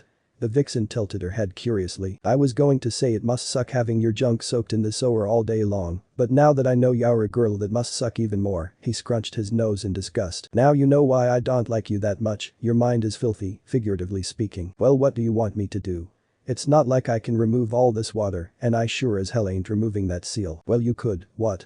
The fox looked around its cage, its significantly drier cage. How? She wondered in astonishment. What did you do? Naruto turned back to the entrance of the room, noting the receding water. I guess I just thought of it drying out, and it must have done it. You fool, a mindscape doesn't work like that. I told you as much the first time we met. A mindscape is a representation of one's own current mental state, along with past experiences. If you're sad, it rains, happy, it's sunny, depressed, it's foggy or dank like the sower. The fox gestured with one of her clawed hands. This is direct control over one's mindscape. Only people who are true masters of the mind like those Yamanaka monkeys can do something like this. Naruto tilted his head curiously. So you're saying that I can directly change anything I want in my mind? In essence, yes, this may be another bloodline of some sort that you absorbed that day, or maybe it mutated from something you absorbed. Whatever it is, it's interesting to say the least. You got rid of the water here, and that's a welcome change for me at the very least. Maybe now my fur might finally dry out. Naruto stared at Kyuubi for a moment, looking around the dank musty room and thought, this place is a disgrace, he noted dryly. He looked back at Kyuubi, who seemed to be enjoying the dryer cage immensely, and Shess loving just having a dry place to sleep. Kami, now I feel like such a bastard for keeping her in this damn place. Wait. That's it. He cupped his hands and yelled up at the vixen. Oi, Kyuubi-chan. The fox growled in anger at being addressed as such. What mortal? You don't like the sower, do you? She glared at him dryly. I'd think that would be obvious. Who in their right mind would enjoy living in a place like this? Naruto sweat dropped. Point taken. Well then, let's see how this works. Naruto scrunched his eyes in concentration, focusing on something. Slowly the walls of the room seemed to expand and disappear, leaving a bright white light in its place. Trees shot up from the floor, their leaves sprouting from nothing. The sound of songbirds filled the air, along with the sounds of wind blowing through a forest. After the transformation was complete, Naruto opened his eyes to look at his work. It was the forests outside Konoha. He had even recreated the city in the distance. He turned to the fox who was sitting outside of the cage for once. However, there was a tattoo on its chest in the kanji for seal. So how's this? That better for your fur? The fox's jaw dropped to the floor. How in the hell did you create something this detailed so quickly? This is the part of the forest I see every time I sit on the Hokage monument. I just imagine the trees and kinda put the village in the distance. So, what do you think? Fur bristled in the breeze as Kyuubi stretched out her limbs. What are your views on interspecies relationships?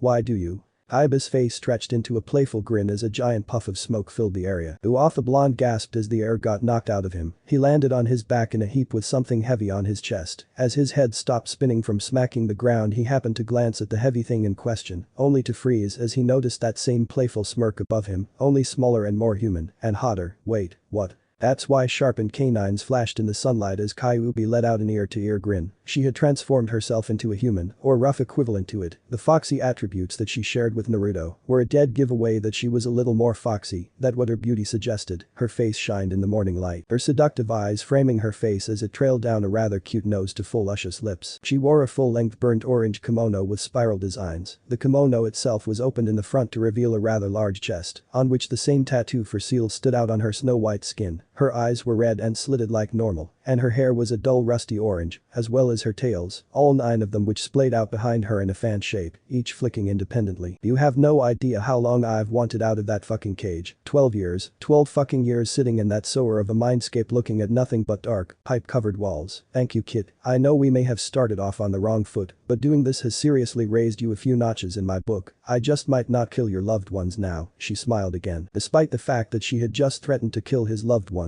at least indirectly. Naruto's sweat dropped. Yeah, okay. He looked up at Kyuubi who was still straddling his chest. Well, this is awkward. Kyuubi blinked a couple times before she fell over laughing. PFFT hahaha. Kit, you are so innocent it's not even funny. She tossed him a sexy smirk and ground herself on his chest a bit for effect. Don't you like this form? A little too much actually. Could you get off me? You're kind of crushing me. He gasped a few times to get his point across. Boo-oh, you're no fun. She pouted playfully before that smirk took its place back on her face. But you are interesting. You actually care about my well-being. You're the first person to do that for me. Most are either too scared of me or are using their powers and just lording over me. You're the first to actually treat me like an equal. Naruto blinked once. What? Have you never had a friend before? A friend? She put a finger to her chin and thought, can't say that I have, the 2 containers I had before were complete bitches to me, she pouted again, this time in anger. Naruto's eyes flew wide. Wait, there's been Kyuubi Jinchuriki before me? His voice squeaked a little when. Who? Well, obviously 12 years ago, since that's when I was released from the last container, and roughly 20 odd years before that for the other container. That container held me for several decades, actually before she passed me on to your predecessor. You said bitches, so are you saying the 2 containers before me were female? Kyuubi looked lost in thought for a moment, seeming at war with herself on how she should answer his question. After a moment of thought she nodded once. Yes, Naruto, my last 2 containers were female. They were Mito Uzumaki, one of your distant relatives and wife to the first Hokage. Naruto on the other hand was wide-eyed. He had just discovered the name of one of his relatives. He knew she couldn't be alive if she was the wife of the Shodaime Hokage, but still, it was a start. And the other? He asked tentatively. Kyuubi looked into Naruto's eyes. There was a pleading there, a want to know about the others before him. But this was going to be difficult to explain. My last container was your mother kid, Kushina Uzumaki. The Kyuubi Jinchuriki stood deathly still as his hair shadowed his eyes. Ever so slightly he started to tremble. It wasn't noticeable at first, but as it grew you could tell he was crying. He curled up into a little ball at the base of a tree and sobbed, the tears on his cheeks forming twin trails of moisture down his face. Kyuubi stared at the boy's whimpering form, his sobs echoing loudly around the empty forest. She sighed and gently wrapped her arms around the blonde. Naruto went rigid when he felt the contact. Wah. He tried to choke out. Just shut up kid, she said softly. I may be a demon, but I'm not heartless. Everyone seems to think we Biju are nothing but evil monsters. She gripped him a little tighter. To be perfectly honest, most of us aren't even evil. Sure, we're sadistic and like to fuck with people. Our containers even more so, but we're not heartless. She rubbed the boy's back soothingly as his tears soaked her kimono. So why are you crying, kid? I know finding out about your mother this way was a bit unexpected, but still. That's not it, he cried. Then what is it? Long tears streamed down his cheeks. I'm just so happy, yet so sad, I can't help it. She blinked a couple times at that. What? I'm happy about knowing about my mother, but I know she must have suffered as much as I did, and just knowing that dad loved her enough to have me makes me happy as well. But I'm also sad that I'll never know more than her name and maybe her face, if there are any pictures of them left. Kyuubi made a soft sound of understanding as she held the boy, rubbing his back gently to calm him down. Kid, your mother wasn't treated the way people treat you. No one really knew she held me inside of her, not to mention I hadn't attacked the village yet, so even if they did know, it wasn't as much of a stigma as it is now. Held back then people could have just called it an unstable bloodline and wouldn't have given it another thought. Naruto smiled bitterly at that. At least she had a better life than I've had so far. She chuckled. We're both having a hard time of it. I'll try and figure something out on knowing who they were. Don't worry about that too much. Huh? Why would you do that? Kyuubi sighed. Because I'm actually sorry about what has happened to you. I never meant to attack your village. After being trapped inside of Mito and your mother for so long, I really didn't want to have anything to do with Konoha anymore. The tears in Naruto's eyes had dried by now as he looked at her confused. So why did you attack then? Iba's face hardened in anger. It was all because of that man, she growled. The vibrations in her chest made Naruto shake. What man?